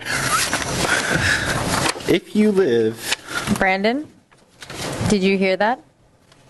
One more time, please. wow. I know it's late. If we were to try to do some sort of like an educational initiative of some sort to try to reduce the amount of times that people come before us having taken rocks out of lakes or something of that sort, just to like show the importance of maintaining the ecosystem, is that something that you and your company would be able to help with, or is that something that we would, as a commission, pull together the material for and have you guys review? Or we do have a budget, though. We can definitely do something like that. On almost every Concom's website, there's a document that says, something like, there's a brochure that says, why are wetlands important? And then there'll be another brochure saying, what are your responsibilities under the Wetlands Protection Act? And if you want to do something near a wetland, what is the process? And I find that all of those pamphlets and brochures are, I'm not going to say they're useless, but I find that they have little effect. Because people tend to do what they want to do, regardless. And I see Jim nodding his head. It's true. Yeah. It's fair. Yeah, no, it's all good stuff, Kate. I just think that people, so they don't care, but, you know, they want to do what they want to do on the land that they pay taxes on, and maybe they're intentionally ignorant. Sometimes they're not. But, you know, people do their thing. The nature of the beast. Yeah.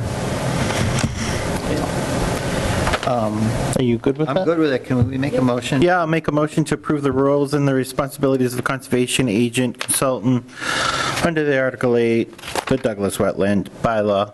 Second. Motion's made by Jim, seconded by Brendan to approve the roles and responsibilities of the conservation agent consultant. Jim Foran, aye. Brendan Doyle, aye. Thank you. Mike Greco, aye. I needed to be stopped. Mark Mongum, aye. Do we have one that we're going to all sign? Yeah, we need... Original copy or something? Yep, I'll start signing mine and we'll do. There we go.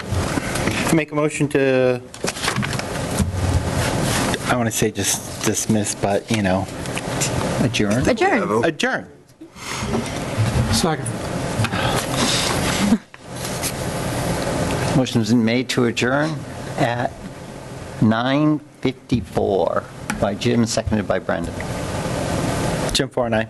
Brendan Doyle, aye. Mike. Kate Rowland, aye. Mike Greco, aye. Mark Mongum, aye. Correction, seconded by Mike.